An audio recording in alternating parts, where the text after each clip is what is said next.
Vartakis says, Sredi, I'm Greek.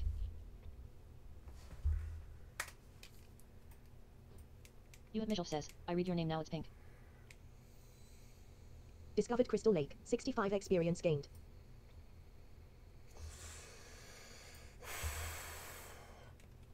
Vartakis says, LMFAO.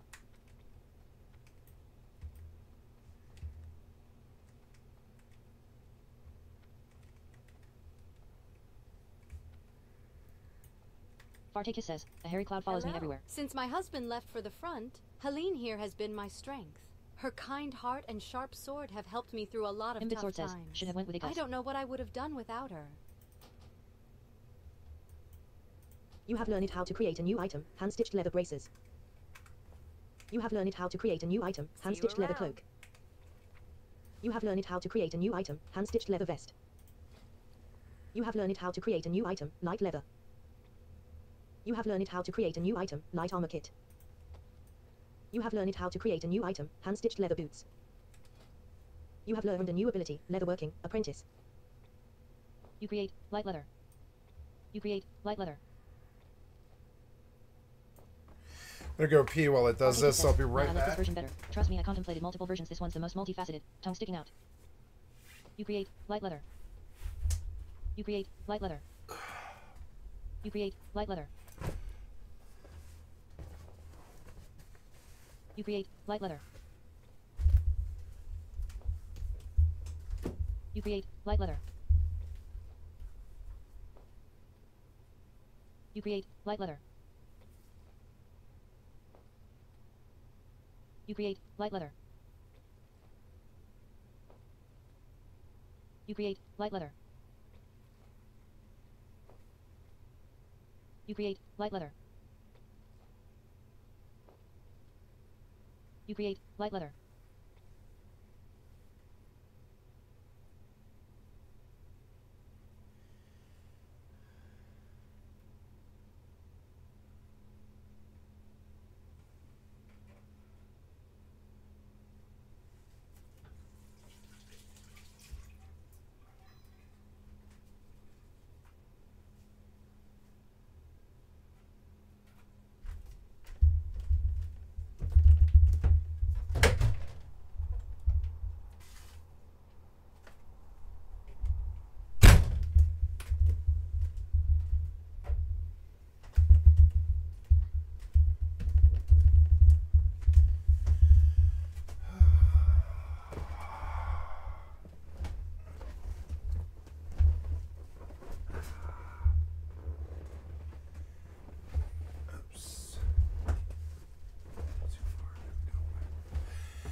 Much better.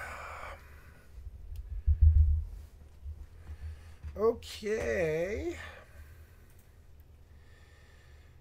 Let's see, I don't need the chest, but I do need the boots, which are 31. Okay, make one of these. You create hand-stitched leather boots. And one of these. You create light armor kit.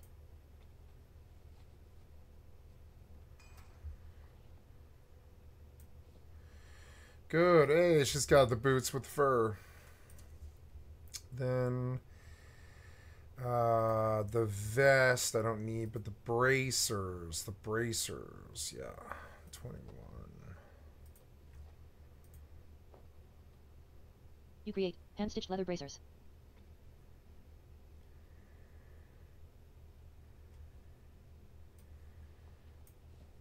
Good. Then we make a cloak, I think.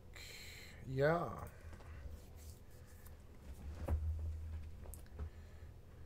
You create hand-stitched leather cloak. Yep. And then we'll make one for my... You create light armor kit. Good day to you. How's it going? I love the smell of leather, don't you? You have learned how to create a new item. Hand-stitched leather pants.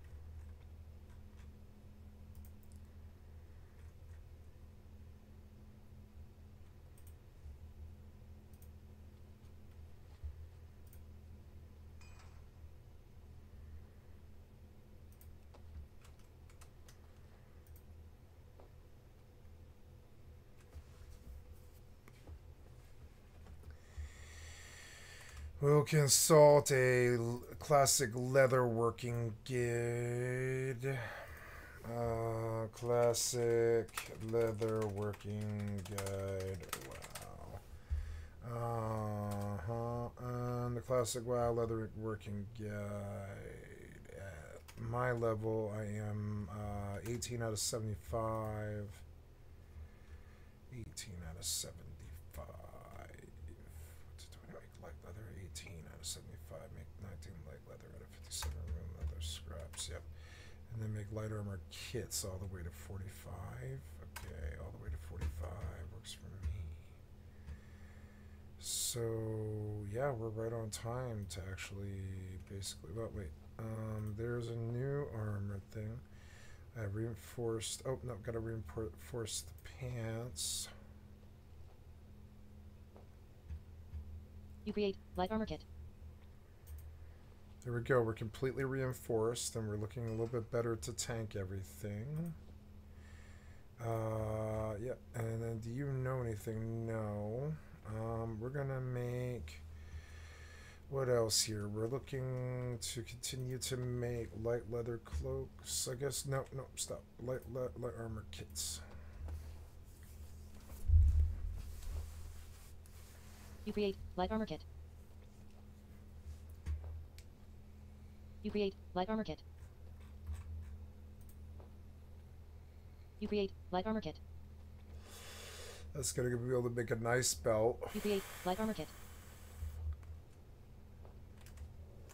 You create light armor kit.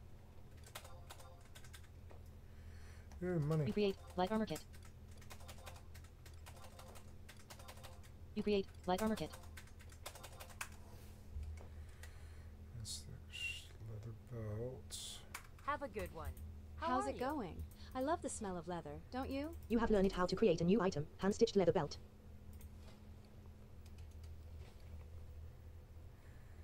15, level 15 bracers, yeah, hand-stitched leather belt, okay. You create hand-stitched leather belt.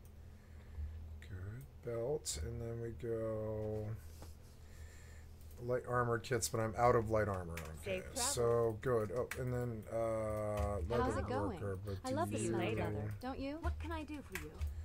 Yes. Okay, since we're here, we still... Is this guy dying? No, he is not dying, but I will help him anyways.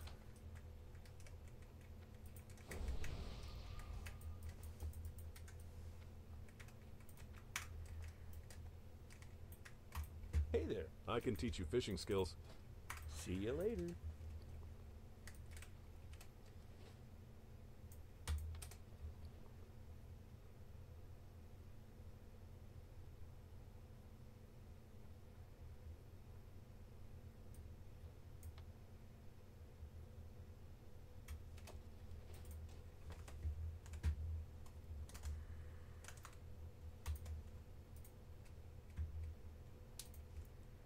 The different talent trees are used when I level up, tips and tricks. I can There's teach you fishing profession skills. and race you See you can around. choose, macros, and a lot of other things. But before I start talking about the different tips and tricks I like to use, then I would also like to cover why the Hunter is such an amazing class to play in hardcore and why it's so beginner friendly.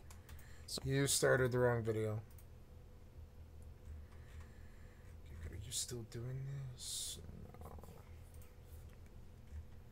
Oh, good. We're finally going to publish today before the expansion goes live tomorrow. I'm going to be like, here's here's my Let's Play of Lore Master. I tuned into Pirate Software today, and he was doing Lore Master too. It was fun.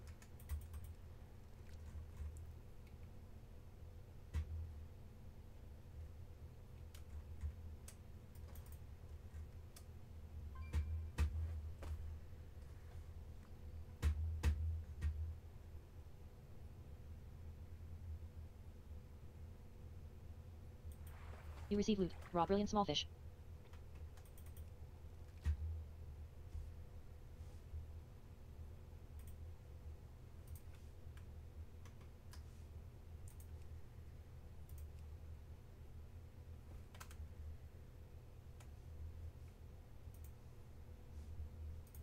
was just trying to... Walk.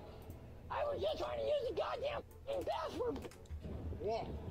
Walk. Respect.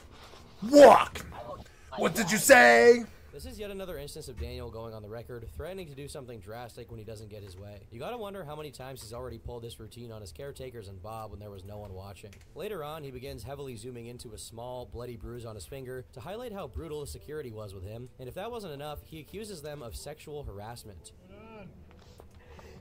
Security at that motel right across the street sexually tried to harass me.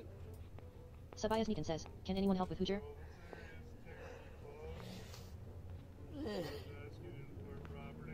The person he's talking to while he makes these accusations is a park guard who proceeds to realize that Daniel is some kind of insane bum and tells him the area is closed and that he needs to leave, which Daniel fails to do as he's caught up in this nonsensical ranting and raving. According to the Larsonian lore, either this same day or in a very close window of time, some follower of his paid for a hotel room for him to stay through the night, and Daniel tried to talk a drunk couple into paying for another hotel room after picking up the coins that fell out of the woman's purse, to no avail. Apparently, after his casino incident, Daniel has been banned from all MGM casinos and has his biometric info in their database as per a Reddit user who happened to work graveyard shifts at a casino. Another addition to this never-ending cascade of negative events surrounding Daniel is that apparently his eyesight is decaying and fast. As of now, he has to squint to be able to see clearly. Within a day, he tries his hand at sleeping at yet another casino, but this time he gets caught much quicker and is swiftly dealt with. Are trespassed. We can never come back here again. We're literally just sitting here and watching the game. We're sleeping 3 times, that's why. I wasn't are you sleeping, going to leave? though. Docking I wasn't request sleeping. Are you accepted. going to leave or are you going to be arrested? I will, but Okay. I'm just trying to get my message across. I was not sleeping. I was Mercy. watching the game. Just because I closed my eyes for like a Okay, second. look. No more conversations. Walk out the door. Yeah, but you guys want us to spread lies about me. No, we're not spreading anything. We're not going to even have a conversation anymore. All you got to do is leave the building. Why am I You being receive kicked loot. out? Roll on John Snapper. A million times. Go. I'm gonna. All right, then I'll leave. You guys are like lying about everything. After all of this ruckus, Daniel claims he will be doing a 2-hour live stream, which never came to fruition, as for a brief period, Daniel actually went missing in action. People immediately started worrying, fearing he would go the way of Terry Davis while unsupervised by his online troll You receive handlers. loot. Roll It's on kind of John ironic because, on one hand, the trolls are the cause of all of his misery. They constantly mock him, bait him into saying horrible things, and they love watching the horrible behavior. But at the same time, these are the only people watching over him, keeping track of his location, seeing what he's You receive doing. loot. On the Raw brilliant 15th, small a fish. post was made to the Las Vegas subreddit showing Daniel as a missing person. Someone replied to the post saying, I left for work yesterday at about 7 a.m., so there was practically no one on the strip. Saw the ambulance in front of Crack Shack, and they were lifting someone onto a gurney over the small barrier and up into the ambulance. They looked annoyed, and I wondered why they were even taking this person away because he just looked like a standard homeless person to me. You could tell the guy was mouthing off. The hair and face on the post immediately You caught receive my loot. eye. Roll on It was John the Snapper. guy being put in the ambulance. Daniel's subreddit erupted in concern, and along with it, there were many claimed sightings, but nothing really concrete. One of the few pieces receive of loot. footage Raw of brilliant someone small fish. claiming they saw Daniel in the wild came from a TikTok user named Trudy Parker1, who posted this video and adamantly maintained that the person walking away was Daniel. And yeah, it does really look like him. And to further support this is the fact that he was roaming in the vicinity of a cheesecake factory, one of his natural habitats at this point. However, the sighting happened on the 16th, and for the next 5 days, no one had any news from Daniel. You receive Some loot. began Roll to on John believe he'd Snapper. broken his It's phone. it's which like would be a Steve Carell. They made fun of this with Steve Carell on The Office. They had him like they had him do the Chili's. I think they were actually making fun of Daniel Larson in the Cheesecake Factory. I don't really understand that. It's just, or well, I don't think Daniel Larson was big when they were writing that joke, but I think that's where the inspiration for this is. Yeah, I like this, but I want it to be bigger. I want to see it easier.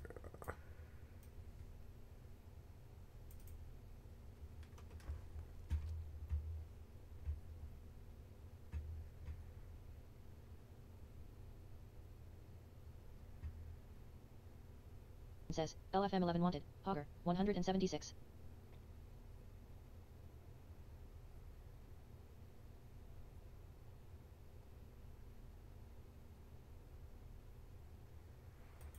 You receive loot. Raw brilliant small fish.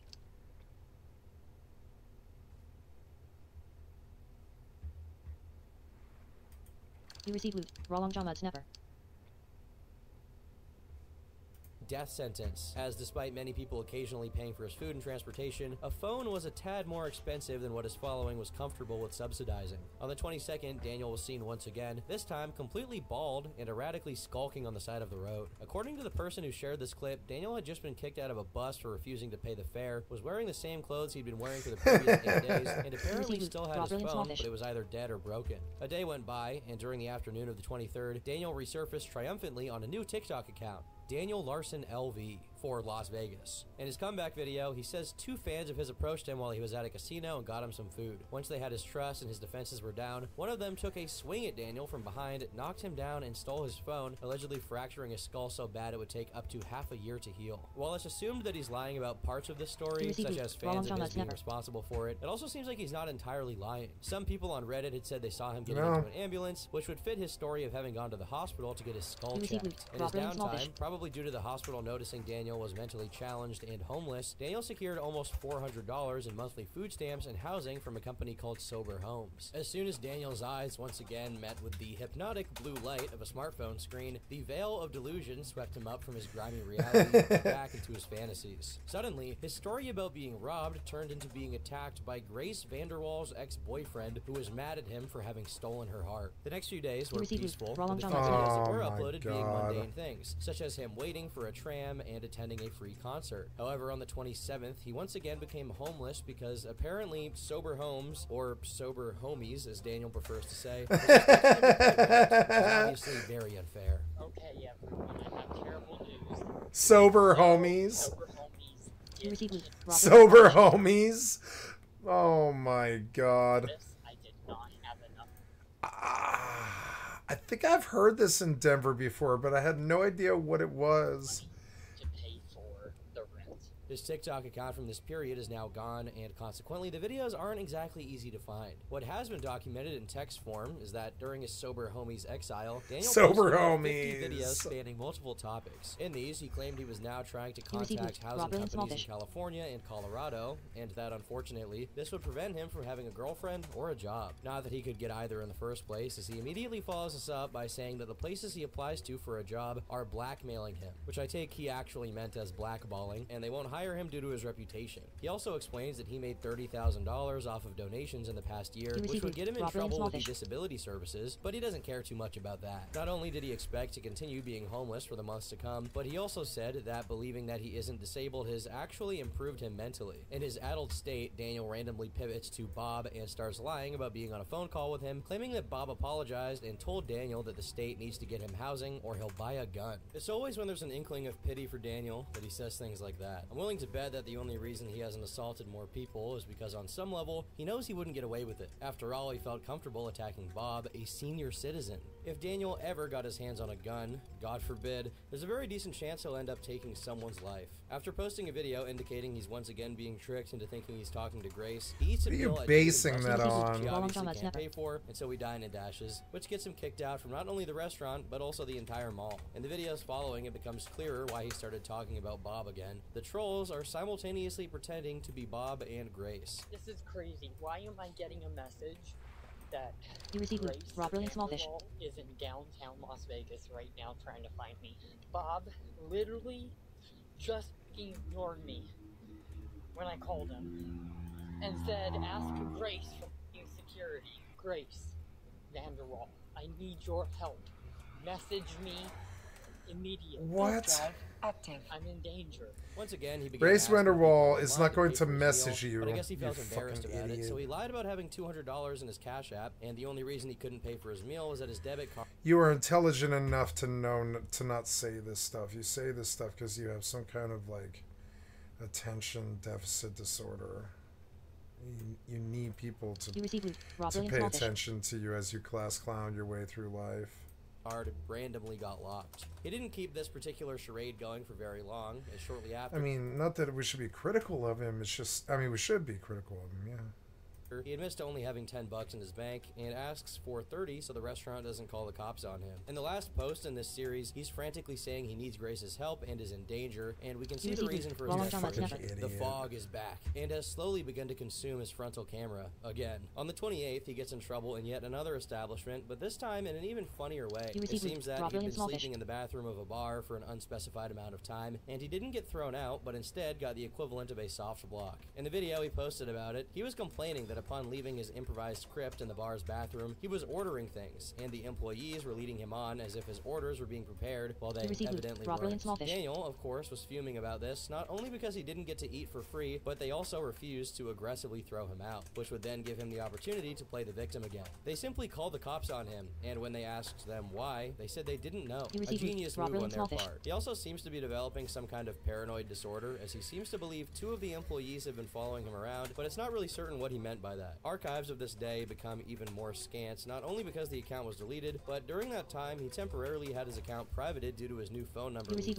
which limited the number of people getting to see what he uploaded. According to vigilant Larsonians, he showed his bank balance at negative $200, meaning he had pretty aggressively overdrafted. After denying claims that he'd gotten some TikTok celebrity pregnant, he went live, which we do have footage of. It appears that Daniel was under the impression that Grace and her team would join the stream due to the messages he received, but of course they didn't, and just like that, February ended. On the 1st of March, his TikTok account goes back to being public and is promptly flooded with videos of the nasty scabs all over his body from the scabies. Considering he frequently invades and squats at Planet Fitness, where I know for a fact there has to be like one shower in many of them, if not most of them, why doesn't he just use them and take care of it? After his last doctor visit over his scabies, he was told by the doctor specifically to get new clothes, and though he asked for and got donations to buy new clothes, he kept wearing the same old clothing as always. Another notable thing about the scab videos is that they're recorded in yet another casino, meaning he's not playing it very safe. Next up is a series of rabid TikTok posts in which he talks about Bob again. Initially, he starts railing against Bob for supposedly not helping him with something that Daniel needed in order to secure housing.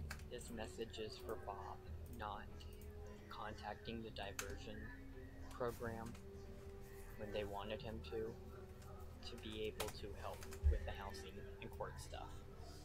It gets pretty confusing to understand what's going on, but from my understanding, it seems that Daniel fell for yet another impersonator and has been talking to them instead of the real Bob. He begins threatening he'll destroy Bob's reputation somehow, and also mentions Bob hasn't helped his career, but makes a caveat that Bob still occasionally helps with other things. In this case, I think Daniel is referring to the real Bob, who still supported Daniel financially in some areas. It's interesting to see that despite that, he still finds a way to complain about it and claim that Bob only helping him in some areas, but not with his career, just makes it worse. The next thing that happened will actually shock you. Hey, this is an emergency, but I've lost contact with Bob, and Bob will not answer £10 any months of my never. phone calls.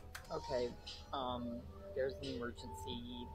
Bob just fully blocked my number. Well, there's a chance that he's just trying to call the impersonator. There's also a good chance that he said all of these things about Bob, who became rightfully upset and decided to block him. There's a brief unarchived portion wherein Daniel's paranoia resurfaces, as during another bout of dining and dashing, Daniel begins saying that the people sitting in a booth across from him in the restaurant have been talking about him non-stop for an hour. Things get more cryptic and possibly even dangerous when Daniel talks about a pink Easter egg he's hiding at the restaurant. Soon after, we started getting clarifications from Daniel about his mysterious statements, as it seems he was planning to buy fireworks and ignite them inside of a casino. Okay, folks, get ready for the biggest incident of all of Daniel Larson history so far. Let's do this. First of all, dynamite is not the same thing as a bomb threat. Okay, going to go into a casino with a firework, and then I could see how real firing works.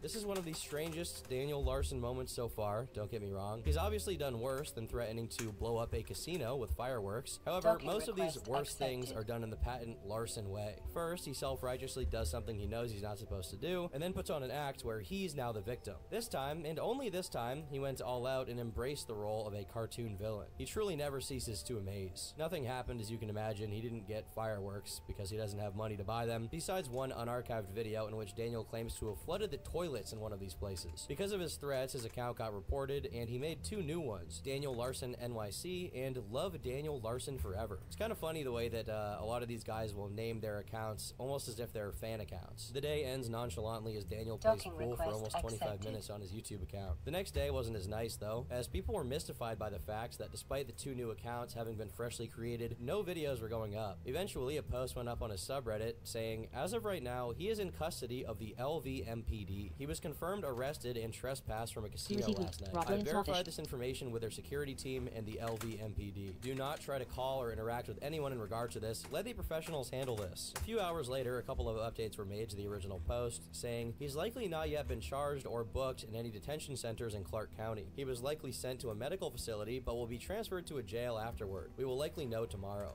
Daniel is not criminally charged and is being treated as a mental health patient, at least a 72-hour hold. For the next 12 days, Daniel is radio silent, as he'd been sent to a psych ward in which he had no access to his phone. Despite his lack of activity, the subreddit remained as active as ever, especially when YouTuber Kusari dropped a 2.5-hour documentary about him. Ox also resurfaced and spoke out to correct a few details on Daniel's lore. Within a day of the documentary being published, Daniel returned to his Daniel Larson NYC account and explained what had been going on behind the scenes. Hello everyone. I am okay. I was in another attack. Because of the attack that happened 2 weeks ago, I am now lifetime banned from the Stratosphere Hotel and Casino in Las Vegas due to the attack. I got out today after 2.5 weeks from the mental health hospital in Las Vegas. But no Larsonian activity is complete without a hefty side order of psychotic delusion. When I was in the mental health hospital, they did the mathematics with my popularity and how much I should be making, and the psychiatric doctors in 2023 said that I should be making at least $5,000 a month. On the 16th, he pulls a griffin and spends an inordinate amount of time reeling in after walking into something and hurting his leg. Popping in my leg.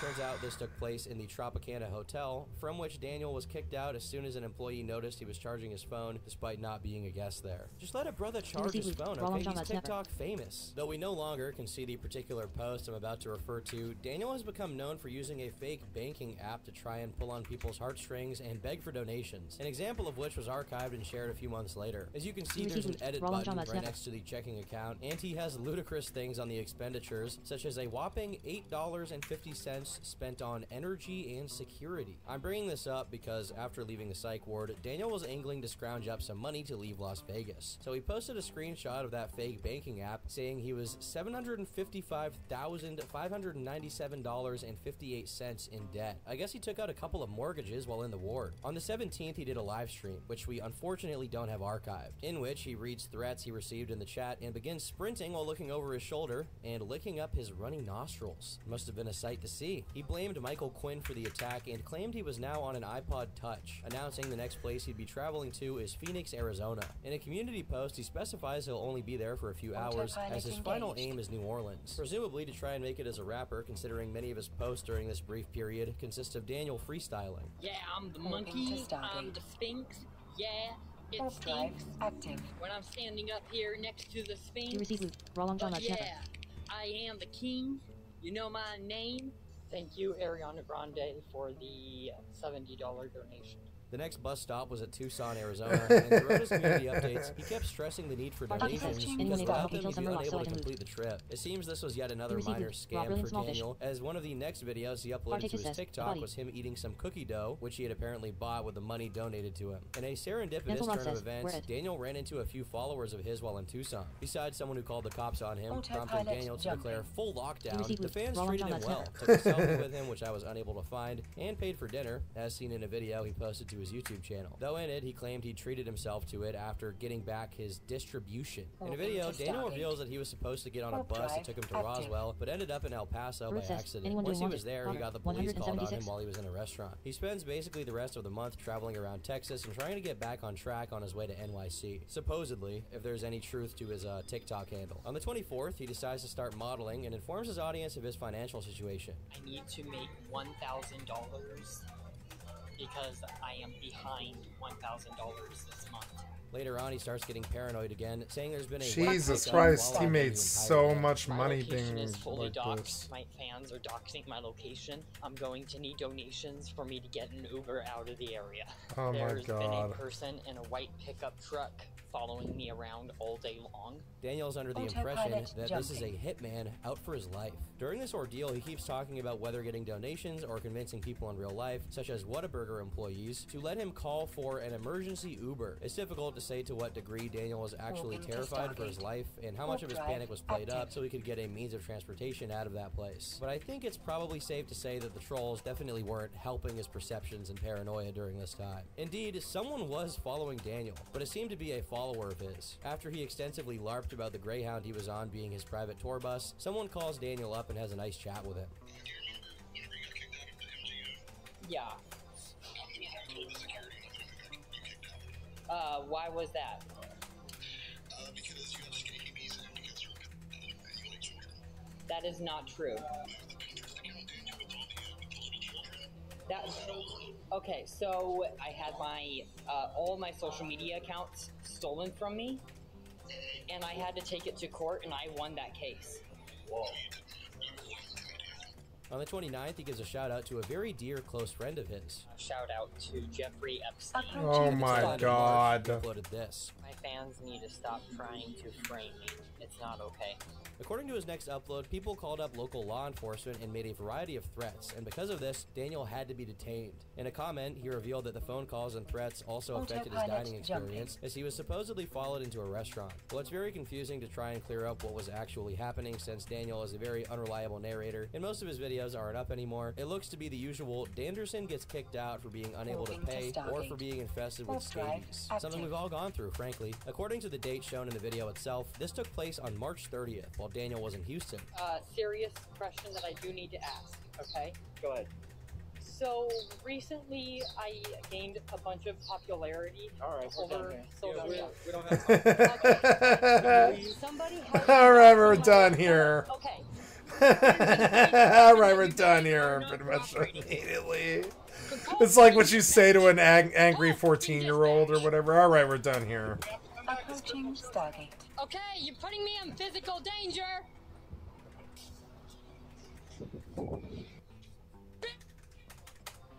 I told you that I was getting doxxed! Around the same time period, he got banned from the Greyhound. He also keeps accusing his Autopilot followers of jumping. doxing his location when he is the one self-doxing repeatedly. Okay, so the fans fully breached my location, and the manager is kicking me out due to fans Fully showing breached up. my location, is what he says. So I have to. Him being banned from the bus may or may Fully not be due to breached this my conspiracy from location. the posters on his subreddit to call the bus company and pretend to be passengers annoyed by his antics. Before the month ended, he looks to be running around in the park, having his paranoid delusions triggered by threatening text messages he'd been getting on his phone. I am going to. Okay, I'm getting actual threats. I'm after you. Here I come. I'm going to tackle you. And I see absolutely no one around me. I am getting like tickle monster, Approaching weird, Stargate. really weird messages. Something about like a tickle monster and all this weird. What? I'm going to you. Wow. Autopilot jumping. I am getting death threats from a guy that is following me around. Can I, okay. You receive loot. Raw brilliant small fish. Warping to Stargate. On the 1st of Warp April, drive he sets up a active. Discord to talk to his fans, and the conversation organically turned into a Q&A. While his account doesn't last long before being hacked or taken over by the people managing him at the time, he relays some very important information to them, such as the fact that he's planning to get a sandwich after receiving $48 in donations. More You receive importantly, loot. the Raw long fans john snapper. discover that since Daniel can no longer get on buses, his management got him a plane ticket to the East Coast. On the 3rd of April, he boards the flight with no issues, says, which is anyone want surprising it? considering his 176. proclivities to talk about Approaching blowing Stargate. places up. He was even Brilliant nice small enough fish. to provide some selfies for his management on Discord. It seems that making threats and being generally belligerent is like Daniel's Tourette's tick, and because he was aware enough to know he was under the scrutiny of airport security, who would absolutely not put up with it, he held it in. The thing about holding it in, though, is that you eventually have to let it all out, Autopilot which he did jumping. immediately upon landing. Okay, stop leaking my number. I don't give a what my fans think. Stop leaking my number. This is not funny. I am pressing charges. You receive loot. I Raw will brilliant small fish. destroy my entire career and end up behind bars for life today if you guys do not stop leaking my phone number. These f***ing trolls leaking my number, calling me, getting Bob and me on arguments over phone calls is driving me f***ing insane. They need to f***ing stop before somebody gets killed. This may seem like a typical episode from Mr. President, but things escalate quickly. Somebody at the airport tried to get me to get in their car. I refused, and I punched the guy in the nose. I punched the guy actually in his nose. No, you didn't. Fortunately for Daniel, he let loose a bit. I think you're too much of a pussy to Employees do were being that. alerted to things he was saying online. The airport security did see me. This is a problem. They are thinking that I am currently being suspicious with me being on video. You are acting suspicious.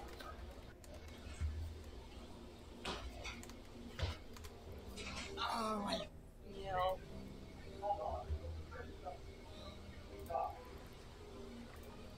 Warping to Stargate. For the sake of clarity, this meltdown is taking place on a train to New York, as Daniel's flight took him to Newark, New Jersey, and then a follower of his drove him to Jersey City so he could take the train, though he occasionally misspeaks and claims he's in New York already. Daniel Larson is in New York!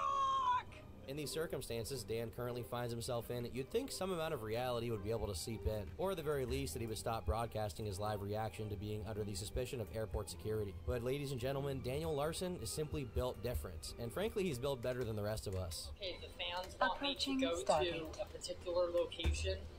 They're trying to plan an assassination attempt. I need security. I need help ASAP. This is serious. I'm under attack.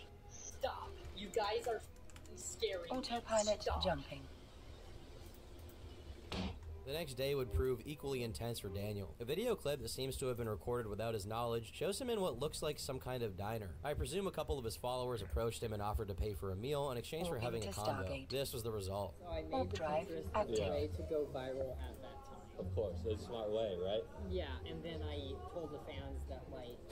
You know, it was Flexburger, right? Right. Yeah, yeah. And not Flexburger, but you know what I mean. I threw it off. It was a bunch of them. It was a lot of them. And then, but then when it went viral, it did actually get hacked. So that is the truth. I guess this is as fitting a time as ever to go over Daniel's Quora account, which was unearthed in the same month. Now I will say that given these accounts were created after Daniel was already somewhat of a known entity, they could have been done by trolls. In one of these accounts, he repeatedly asks questions like, do you feel like you need to pee when you get your eaten out?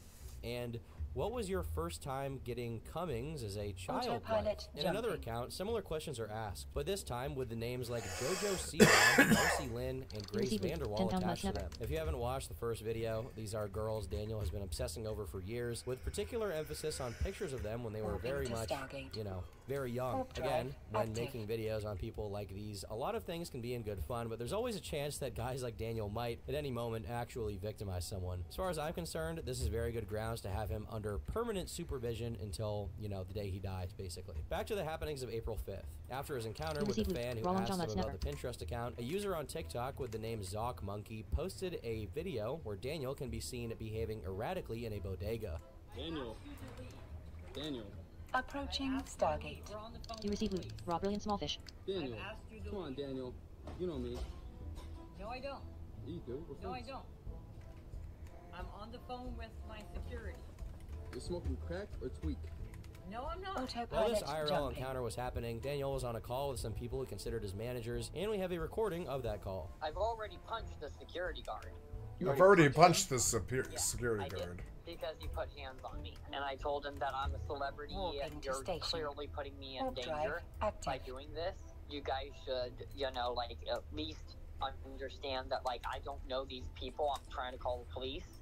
And you guys are not listening. If Daniel is to be believed here, he'd already assaulted a security guard for trying to make him leave the bodega. However, things escalate quite quickly, due not only to Daniel's inability to respect the authority of the employee telling him to leave, and to the people on the Discord call with him egging him on to act out. Yes, the police are on their way. You wait for the police outside. Let's go. I'm not going to do that. Because the police told me to wait here. You receive I have you on film. I have you on film. Get out. I have you on film. I can teach you fishing skills. No!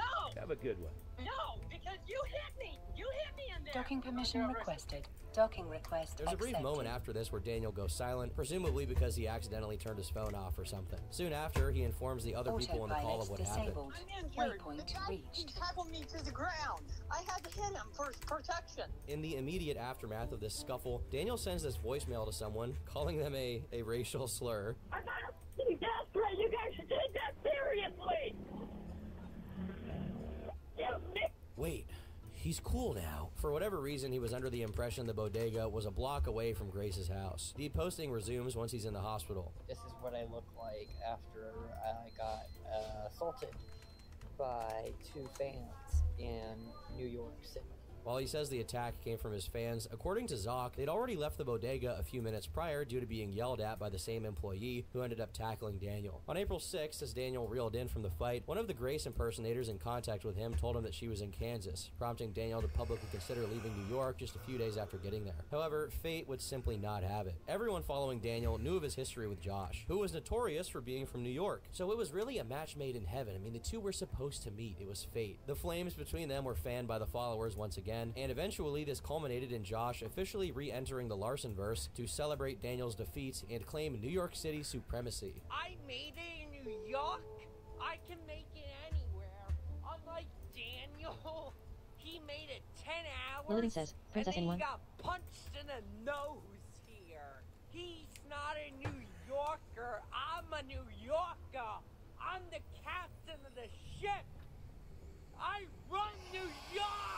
Because of the provocations, Daniel became very aggravated and responded to them at length, though I haven't been able to find many of these posts since Daniel was banned almost immediately after. The reason for the ban was quite obvious. Dan was constantly threatening their lives and saying he was going to shoot them. In a conversation he had on Discord with someone impersonating Taylor Swift, he straight up declares he was going to kill Michael Quinn. The last post he made to his TikTok before it got banned was this. If I were World of T-shirts or anybody from past management involved in tonight, I would step down because I have a gun.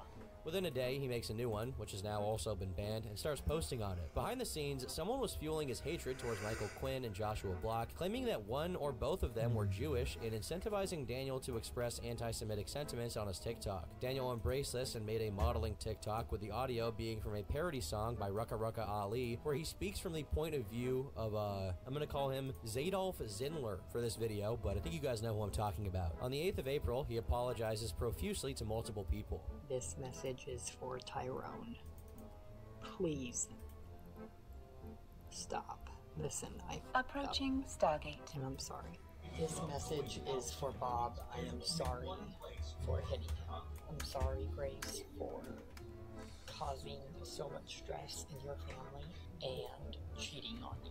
2 days later, we can see not only that the bruise on his nose is in the same shape as Wrong John, Africa, that's but that Daniel has also been picking at it, which is quite dangerous considering how generally filthy he is and how easy it would be for him to contract a serious infection. Meanwhile, a new conspiracy is being hashed on a subreddit, one where multiple different users make posts claiming to have made fortunes off of selling merchandise based on Daniel's likeness, but without his approval. Others claim they're re-releasing his music without his consent, all without giving him a penny. As far as trolling schemes go, this one is quite clever, since they know he regularly looks up online activity discussing him. Over the next few days, his online activities resume, but mostly stick to him begging for donations and documenting every place he goes. The only notable thing about this is the very noticeable progression of his nose wound, which is getting pretty bad due to him picking at it. According to the information gathered and relayed on the Daniel Larson wiki, over the course of the 11th and 12th of April, Daniel staged yet another invasion, this time the American Dream Mall. As per Daniel's post to his YouTube account, which is now gone, he was escorted out of there by 20 troopers. Guessing from how many other crazy homeless people there must be in New York, people there are familiar enough with his kind to know not to give him the time of day and try to argue him out of his delusions. I'm guessing that's why we see little to no activity from Daniel for the next week and a half.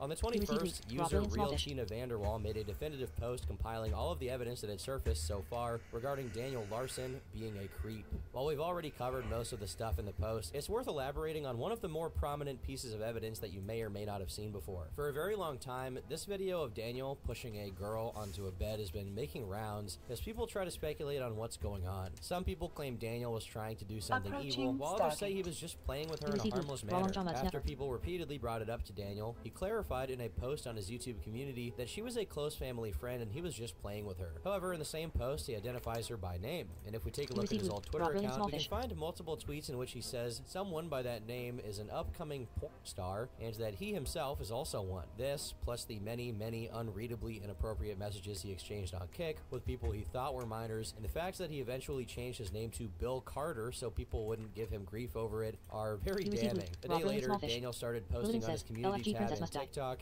sounding like he was yet again in the clutches of a Bob impersonator. On the 23rd, he posted videos of how his trench foot was looking at the time, which I very fortunately haven't been able to find. Thank God. What we do have is this video of him celebrating his new headphones. It's time to turn the big four into the big five and make everyone else go bankrupt. If you guys want to play a game of checkers, I will take it to a game of chess. According to what's on the wiki, along with the new headphones, he also bought new socks. And not just any kind, but socks that cost $40 a pair. It's unclear how this happened, but it looks like he got his hands on some money and did what he always does, spent it all immediately, and very poorly. This stretch of time in which Daniel manages to restrain himself from getting into altercations with random strangers doesn't just end, but crashes and burns on the 26th. After returning to his tried and true method of doing jumping jacks to thank for donations, Daniel undergoes the mysterious machete incident. Emergency, I just got hit. Emergency. I just got attacked last night. The person walked up to me, asked me if I could get them one cigarette. I said, I'm sorry, I don't carry cigarettes on me. They said I was being racist for saying that. The person was carrying a machete and just started going like, if you don't get me one cigarette, I will beat the living crap out of you. Get up now, take me to go get a cigarette. And then they started beating on me like 100 bats, pretty much. It was like a machete, but it was like in some type of case. So when they were hitting me, the person was hitting me last night, it was the case that was hitting me. Oddly enough, despite how radical a claim he just made, he moved on from it without ever missing a beat. The 26th also sees Daniel adding a new thing to his repertoire. Instead of complaining about not getting enough donations and asking for more, he complains about getting too many. Alright, my fans are the most manipulated people in the entire world. After I found out I was never really in contact with Grace and it was an impersonator all along, I have made $700. I've never seen those numbers in my life, and it seems like all you guys care about is my life getting ruined. I'm gonna be serious. So you guys wait until I find out that Grace isn't real, and then you guys want to spam my Cash App with hundreds of dollars. That would have been nice to get prior to all this. This is all done now. If I were to speculate, I'd guess he's lying about getting that much money overnight, or at least the trolls that sent the money will wait until Daniel spend it and then refund it. I'm not really sure if that can be done on Cash App in the same way it can be done on PayPal, but in all honesty, it's not impossible that Daniel is so out of touch and entitled that he's actually complaining about not getting the money earlier or something. A few moments later, he claims he'd made $100 from his music sales. The money, imaginary or otherwise, immediately got to Daniel's head as he began talking like a business mogul immediately. Alright, so I'm buying $19 CrowdStrike stock. Even with all the transactions I literally just did, I still have $100. I'm gonna go shopping. What's strange is he keeps changing the amount he's supposedly profiting, ranging anywhere from the original claim of 700 all the way down to a measly 15. He's either actually forgetting what he initially said he got, or is voluntarily lowering the number in fear that people will stop sending money if he overplays his rich celebrity LARP. If that is his intention, he simply cannot contain himself as he proceeds to broadcast all the frivolous things he's planning to splurge on. Okay, so I am thinking about going to autopilot jumping because I got $50. So if I spend 20, I can save 30. I'm glad Daniel is ahead of state. He has pretty sound economic principles going on. In the meantime, the trolls were getting busy, roping Daniel into yet another delusion, this time of being in a $3 million contract with a record label called Paper Route, supposedly due to someone from past management signing the contract for him. Oddly enough, he mixes the lies the trolls tell him with lies he comes up with on his own, as he claims the person who was briefly his cellmate in one of his previous arrests was also affiliated with Paper Route and immediately recognized who he was. Continuing to inadvertently expose himself, Daniel reveals that after interactions with Grace impersonators, he's been looking for her OnlyFans account. I've heard rumors that Grace Vanderwall has an OnlyFans account. I've never found her OnlyFans account, though. I've heard a rumor that Grace's OnlyFans account was because she was supposed to be doing the movies with me, and she had no one to do it with.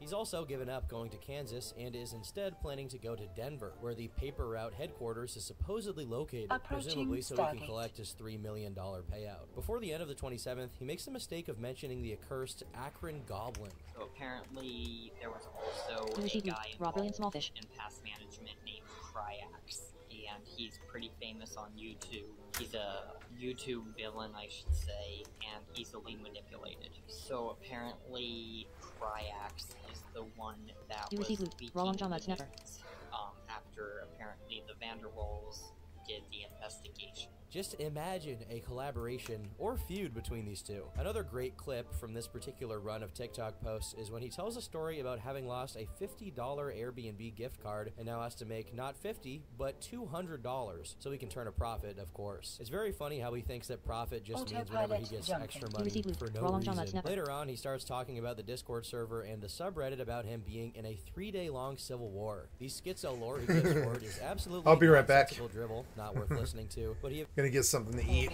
It's time for lunch. Drive active. My schedule's all fucked up. So today I believe we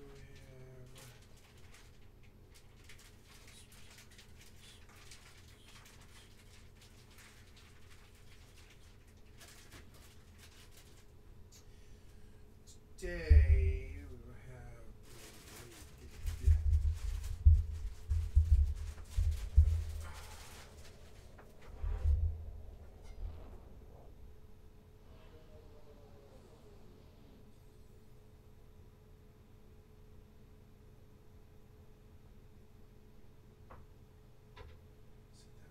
Approaching Stargate.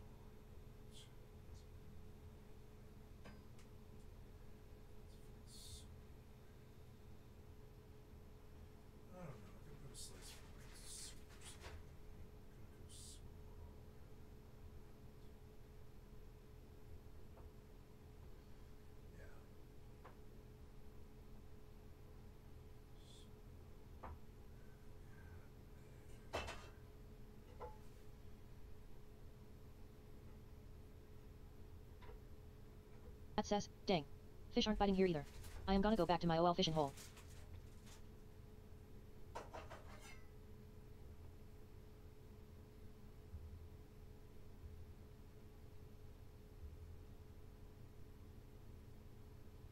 Autopilot jumping.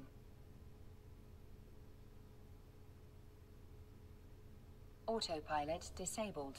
Waypoint reached.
That will be good,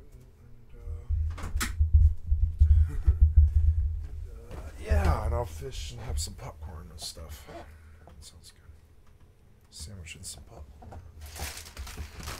There we go. He eventually connects it with his never-ending obsession with the You received Vanderwall loot. family, Raw long time explaining that left. the only reason they won't send him video verification to prove they aren't impersonators is because they're afraid it might leak to one of those groups. I should make a note that it's at this point Daniel coins another addition to his vocabulary, suppositively, which I take it he considers a very fancy word since he uses it about 100 times throughout these posts. Suppositively. You received loot. Raw brilliant small fish. In regards to his financial issues, he says this. When I was in the mental hospital in Las Vegas, the mental hospital told me that I should be making $1,000 a day with my current fan base at $20 It's scary to me how much my life is like his, except for the pedophile stuff. It sucks. You received loot. Raw brilliant small fish. because on average I get 500 to 600 views an hour. If you do the mathematics, that's $20 if I were to do per person for like a Zoom or videos or whatever, times 600, that is how much I could be making if I did the mathematics.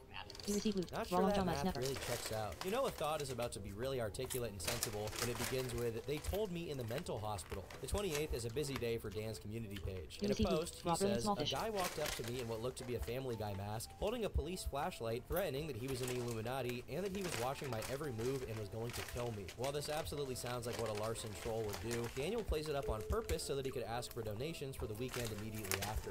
On the same day, Danderson plays the piano. Notably, he does his best to emulate the body language of someone who actually knows how to play and is really cooking, all while he's just picking out random notes to play.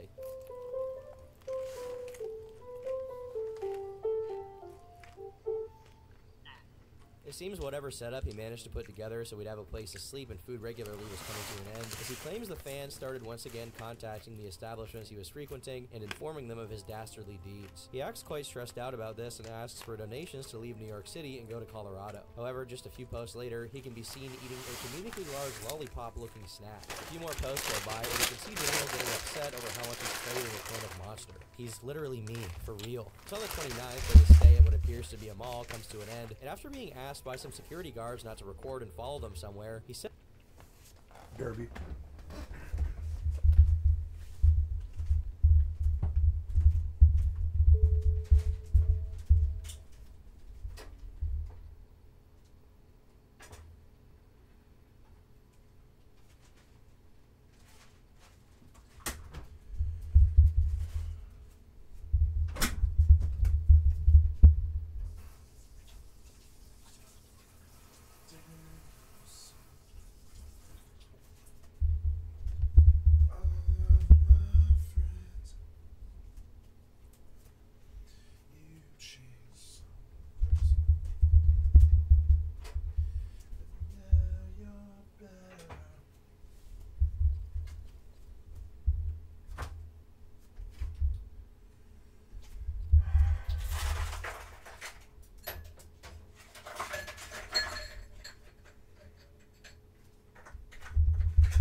How do I get to Night Elf lands? I see Night Elves in the zone at low LVLS, but I thought the only way there was the wetland crop run.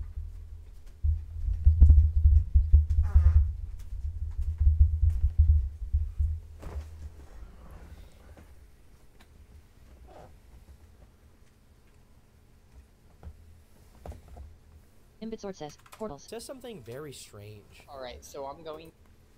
Oops. Ruth says, it is only way expect mage to TP you. Thronen says, Manethel Harbor.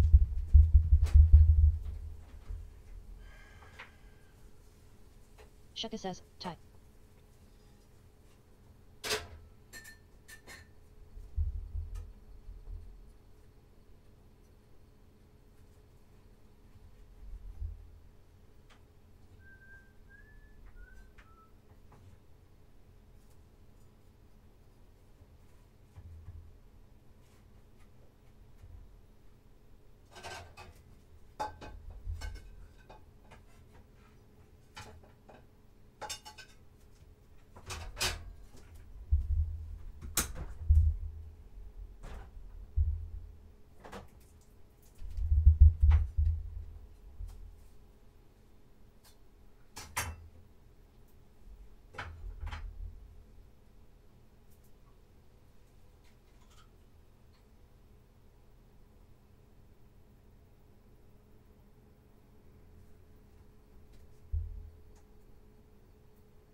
Okay, sorry about that. Let's go get something to eat. Watch this on the big screen for a minute. To need an extra $100. I got fully doxxed. There was a school bus or something that let out 40 to 50 middle school students. Every single one of them knew who I was, had my camera, and I'm going to have to be inside for the next couple hours for my own safety. The trolls, the middle school students from the school bus have notified the security, told them lies about me, all this stuff, trying to frame me. So I do have to leave. No, they know who you are. They know who you are. They're trying to frame you. To be able to do so. Guys, do not leave me alone and stop taking videos of me. I will have to call the police. Apparently, these same teenagers also... It's Daniel Larson. It's Daniel Larson. Ugh, get him away. Get him away. We gotta let everybody know. Followed him to his motel and told the security there, who promptly banned him. Before the month's end, Daniel expresses his concern and fear that another war will take place. Everything is so hectic right now. I think there's going to be another multi-year long Daniel Larson subreddit, the Daniel Larson Discord, civil war. You guys better be prepared for the nuke. I like how, despite having access to the subreddit, For the nuke. in which many people don't even try to hide the fact that they think Daniel is just a crazy, homeless pedophile, he still manages to contextualize himself as some kind of Helen of Troy figure, and that they'll be fighting over him. The next few days are blurry insofar as Daniel's whereabouts, but the little I could find shows Daniel asking for money to buy new clothes after slipping and falling in the rain, and him apparently finding employment. Hey everybody, so you guys remember when I said I got my new job? I work at Planet Fitness, baby! Oh my god. Eventually, in early May, it seems Daniel figures out that the people pushing this narrative that there's a war and riots happening over him is a joke, and makes a post to his YouTube community deriding it. Hilariously, this just prompts the subreddit to push it even harder, commenting things like, "It's his schizophrenia making him think they are fake. Little does he know, I'm at the Capitol building protesting right now as I type this." Shit on CNN and Daniel saying it's fake. There's already 9 people that have been injured and have been taken to the hospital in Los Angeles because of the allegations against you, Daniel. How many more does it take before you take accountability for what you've done? On the same day as he posted that to his community, he posted a picture of himself getting some ice cream at the Hard Rock Cafe, supposedly after doing a concert. Over the next few days, he gets banned from the Penn Station in Manhattan, reiterates how upset he is at people joking about riots, and posts himself looking like an absolute beauty and a rat. A few days go by without much worth mentioning happening on Daniel's end, but on the subreddit, a brand new bombshell was about to drop. To celebrate the 1-year anniversary of the original May 6th incident, wherein Daniel exposed himself to about 500 people while live on TikTok before being banned, Flexburger, the architect of the incident, decided to do an AMA on the sub- BRB.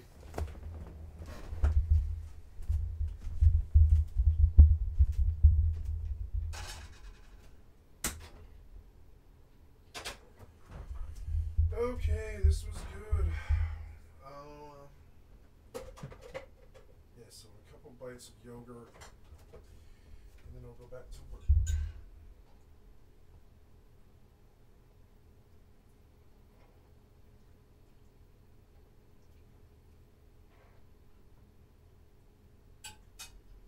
You are now AFK, away from keyboard.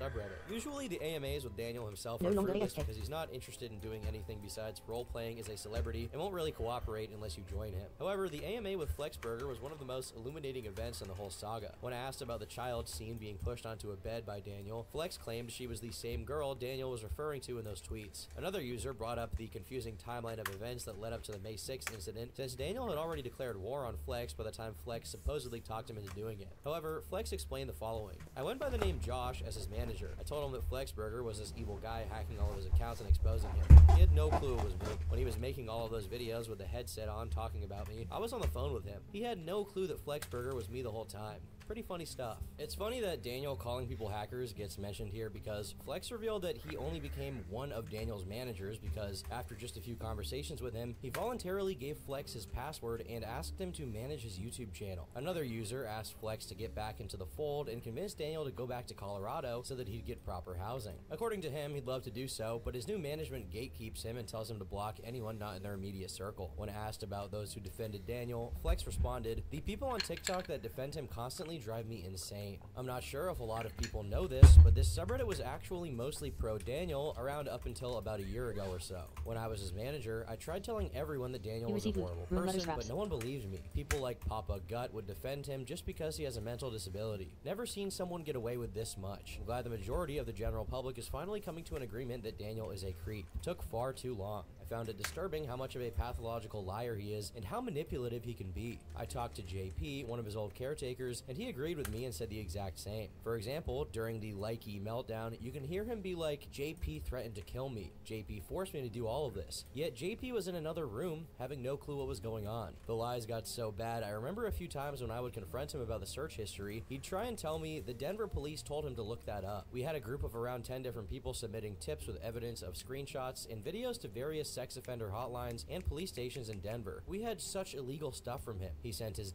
to minors as a sexting buddy countless times, even if they said they were like 14. Aurora police didn't care. We just wanted to report criminal activity, but they said that we had to be the parents of the underage kids he was messaging. Denver police at least made a little bit of an effort. They showed up to meet with him in a King Soopers parking lot. I was on the phone with him a few minutes before he hung up and heard him using his plot armor to his advantage, talking about, "Oh, I'm autistic. I have a disability. I'm in disability services. I've been a victim of manipulation online," and they changed the text. Denver police fell for it and he got off the hook. It physically hurt me to look at his search history. Every day I'd catch him Googling CP-related searches at 4 in the morning Denver time. Whenever I'd confront him about it, he would either lie or have a huge meltdown and start breaking stuff. Deep fakes of various little girls on both his old laptop from Denver and phone. Looking up a lot of illegal stuff somehow didn't put him on a watch list. Attached to that last bit were a couple of links, one of which was Flex scrolling through the posts Daniel had saved in his Instagram account, which were full of pictures of child models. And another, a text message exchange between the two has Daniel explicitly admitting to having watched CP and texting minors inappropriately with full knowledge. Flex also said that Daniel is more aware than people think. The example he gives is the constant Vanderwall impersonators. In Flex's opinion, Daniel knows him to be fake but doesn't care, as long as he has someone to exchange inappropriate messages with. Besides badly wanting it to be true, Daniel's autism is part of why he believes himself to be a celebrity, since people constantly come up to him and recognize him. He's just unable to tell the difference between an actual celebrity and whatever he is. After having brought up how his time in Daniel's management was seen by the people following the Larsonverse online, Flex defended himself against some of the accusations that he was malicious as a manager, saying the following. When he left Denver to hitch a ride on a train and ended up stranded in San Francisco for a few days, Papa Gut made a video blaming me, saying that I forced him to do it. Me and a couple of others basically had to direct an autistic man around the streets of Oakland while he was having a panic attack every 5 minutes. We called the police 5 times that night, and on the last try, they finally found Daniel and took him him to a mental hospital. Seriously thought Daniel was going to die and it was all going to be my fault. Even though it wasn't, it was Daniel's own dumb decision. When someone asked him about the claims Papa Gut had made about Flex stealing money from Daniel's donations, he said Daniel wanted to set up a way to get paid for his social media so he could be on his own, so I helped him. I'll always find that video funny because Papa Gut accuses me of all this crazy stuff, yet shows absolutely zero evidence or proof of anything. Papa Gut is a dumbass who cheated on his wife and still defends Daniel to this day. He said he doubts Daniel was actually a pedo and that the 17 and 22 age gap between Daniel and Grace wasn't inappropriate. Never seen someone go that far to support someone who likes kids. One of the more contentious topics was the accusations Daniel had levied against someone named Ryan. For the most part, no one really gives any credence to the things Daniel says, since he constantly lies, especially when he's trying to make someone he dislikes look bad. However, when it came to these accusations in particular, someone had begun to consider that even if he was lying about who did it, Daniel might have been sexually abused in some way during his stay in disability services. In response to this, Flex said, Daniel's never had sex or been before. I think the day he made that lie up was the day he made all those holes in the walls in the pink room. He all of a sudden started lying to me, trying to make me feel bad, and said he was a victim of assault. I asked more about the story since he had never told it to me before, and things were not lining up at all, and you could clearly tell he was lying. Let's, as a community, stop drawing attention to that lie. His lying about being assaulted for attention pisses me off so bad. Flex also said that Daniel hadn't written his own songs, specifically that he had to do all the writing for one of them. From this, we can presume that all of his other songs also had some kind of third party intervening into the heavy lifting. User LaneTrain71 asked Flex to elaborate on the experience of being a manager. In particular, how often Daniel texted him, to which he answered, 24/7, never ending. I remember sitting in class with Daniel spamming me, saying there was an emergency, and if I didn't answer, he would fire me. The emergency was that Big Bank Records called him the N-word and was harassing him. Daniel ended up calling 911 and the police showed up. As expected, police were confused and didn't care. It's also in this AMA that we get some unforeseen Daniel early life lore after someone asks Flex to relay what he'd heard from Daniel in regards to the Tennyson Center he used to be in as a kid. He said he likes Tennyson a lot and was really good for him. He said things really went downhill when his grandma died. Daniel moved to Hugo, Colorado with his mom after she split with Travis. She couldn't take care of him anymore because she was paralyzed, and Daniel was an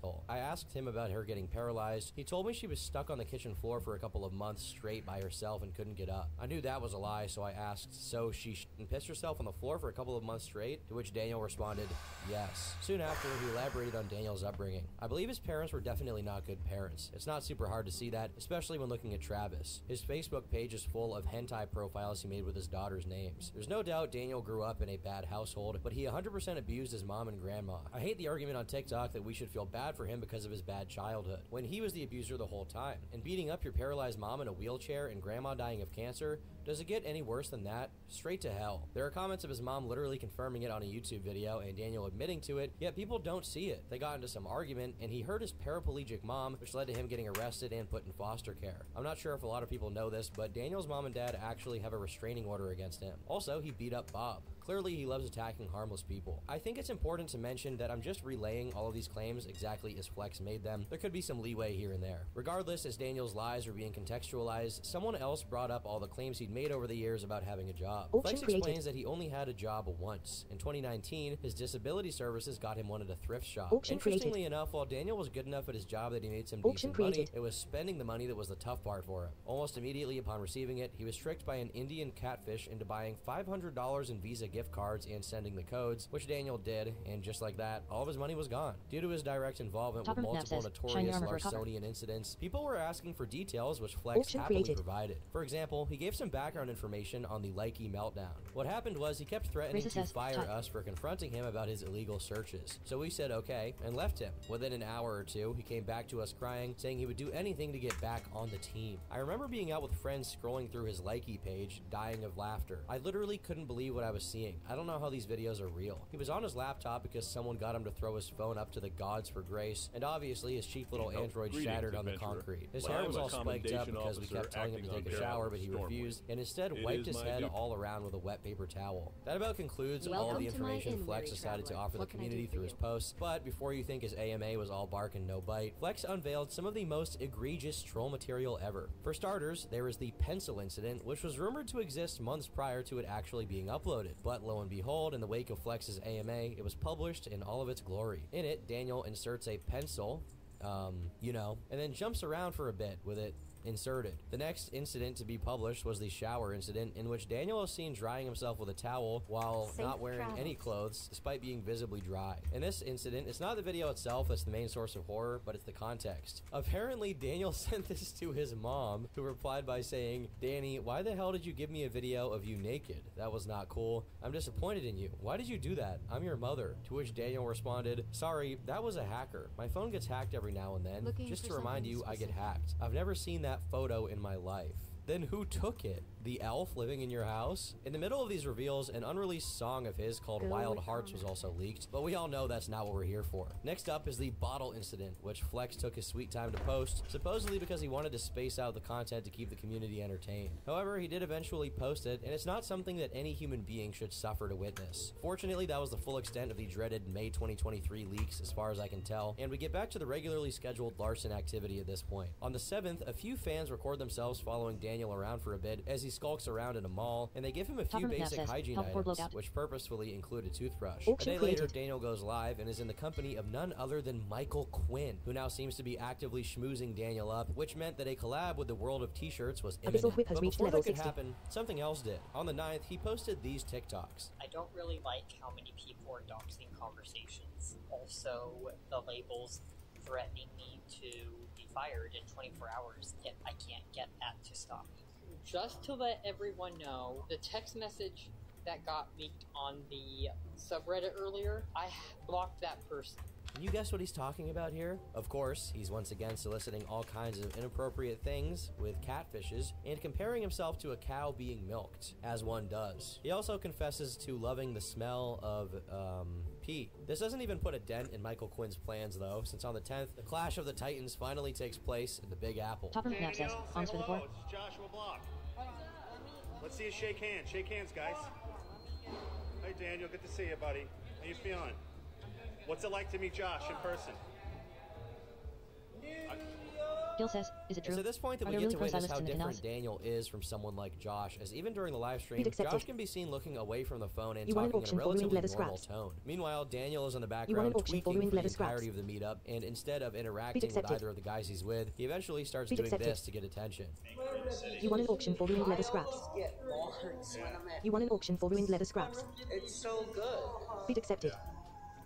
At this point, Read we've sort of accepted. established that Michael has a lot to do with You want an auction instigating for the ruined beef leather between scraps. them, but I don't even know how much instigation Topper is Map even says, "Could you spare necessary some when coin?" one of the parties is Daniel Larson. accepted. During their meetup, which was supposed to be a You want an peace auction treaty for to ruined leather squash the scraps. beef between them, Daniel begins provoking accepted. Josh. Later on, during a stream in which he You want an appears to auction be for ruined slightly leather drunk, scraps. Josh begins mocking this attempt at taunting him, accepted. saying Daniel is homeless and has You no want an license auction to for do ruined leather tours. scraps. Around the same time the meetup took place, You want an Daniel had auction his for ruined phone leather stolen scraps. and was forced to post from a computer in Bid a accepted. library. Eventually, he did get access to a You want an phone auction again, for ruined leather supposedly scraps. with the money from music sales, and made a Bid new accepted. TikTok account. In the following post, he suggests he's Map no says, longer in "Come New forward, York look out." City and that he plans to go to Florida, though without using the train, as he claims Josh got him banned from the station. You guys are not going to believe this, but last night somebody called the police on me, and I got a ticket pretty much. I got a fine of $100. So apparently the ticket from last night, the $100 ticket, is a trespass ticket citation. So somebody tried to get me trespassed from the Topper subway. Map says, "Arms for the On the poor." 16th, Daniel is seen eating a very luxurious dinner in a Manhattan restaurant, and according to an archived post on the subreddit, once the restaurant discovered Daniel was unable to pay, they took his debit card and would only give it back to him once he's paid for the meal. In the wake of this, he claims he got the bill covered, made $80 from his music, got in You want an auction for ruined leather scraps. $1,175 of debt, and defends himself Bid from the accepted. claims that the restaurant took his debit card, though Bid I should accepted. note that when he holds up his debit card to prove he You want an still auction has for it, he ruined held leather it in a way scraps. where you can't actually see if it's a debit You want card an auction or for ruined some leather other scraps. kind of card. Daniel has a history of doing Bid things accepted. like trying to pay for meals with his Medicaid You want an card, auction for so it ruined wouldn't leather scraps. exactly be surprising if he were trying to play Bid the same accepted. trick on the subreddit. Despite his financial accepted. issues, he says he's doing better than Michael and You want an Josh, auction for and I ruined leather take that scraps. this explicit call-out was a sign that You want an Daniel's auction for ruined belligerence leather was scraps. rising once again. On the 17th, he Bid destroys his accepted. own headphones for whatever reason, Topper starts Map says, jogging "I until will he's out gladly of pay you breath, Tuesday for a and hamburger closes today." the video off in a very You interesting receive item, way. ruined leather scraps 11. You receive item. Ruined leather scraps 13. Apparently, this fit of anger happened because his You receive management item. had Ruined paid leather for a scraps 7. $200 bus ticket that would take You him to receive item. Colorado, Ruined leather and he scraps. managed to miss it. A day later, he returns receive to item. the mall, Ruined leather where he scraps. has another altercation with fans. You receive item. Leave Ruined before leather I scraps. get the f***ing police on you! While You there's receive plenty item. of footage Ruined of leather Daniel being generally perturbed by the You receive presence item. of his Ruined leather fans, scraps. the highlight of this incident is when he runs You up receive and item. punches Ruined one leather of the scraps. mall screens in order to appear You receive item. intimidating to Ruined the leather people scraps. following him. You receive item. Ruined leather scraps. These misfortunes don't slow You Daniel receive item. down Ruined leather whatsoever, scraps. as he's still looking to go to Colorado You soon receive to item. visit Ruined leather Disneyland, scraps. which he was tricked into thinking had a You receive item. franchise in Ruined leather scraps. Colorado. And he has some words to say about You receive Michael item. Quinn and Ruined leather Josh. scraps. Okay. You receive item. Michael Quinn Ruined leather scraps. and World of You create T-shirts light leather. needs to stop asking me to You create do a light leather. formula with them. On the You create 20th, he light leather. successfully boards a plane to leave New York You City create and return light to leather. Colorado. Upon returning to his homeland, create he claims light to have leather. had dinner with Bob, but this not You only create ends the light leather. 2023 travel arc, but also the You red create shirt light arc, leather. as Daniel stops wearing the same red create shirt he'd light been leather. wearing for probably 3 months at this point. create On the light leather. 22nd, in a video in which he claims his You create entire light career leather. finances are at an all-time low and You on the create brink of light leather. collapse, he's seen in his new Fortnite You create skin, a light blue leather. jacket. What triggered him to start You create despairing light about his leather. money was the fact that during a live You stream create that same light leather. day, he went to a Panera and ordered some food, You knowing create he light wouldn't be leather. able to pay for it, expecting them to allow him to eat for free, which did not happen. Also on the 22nd, he gets accosted by some trolls claiming to be security. Docking request accepted. I'm not allowed to take pictures. No, they called us. They told us to come here. We're security. I don't have security. Here, I'm gonna send it to I'm on them. the phone With with security. Or is there something specific? No, we have to send it to them, Daniel. I'm on the phone with my security. I'm the security. No. Please leave. You are not security. No, you're not. I will literally have my security press charges Just on browsing you. my wares, or is You're there not something security. specific I can help you I have find Betsy. today? You're not security. Donna says, give me my dolly. No, you're not. You receive item. Simple wood. John Summons You receive is item. Simple wood. fake. You receive item. Simple wood. Yeah, call. You receive item. Simple wood. You receive item. Simple wood.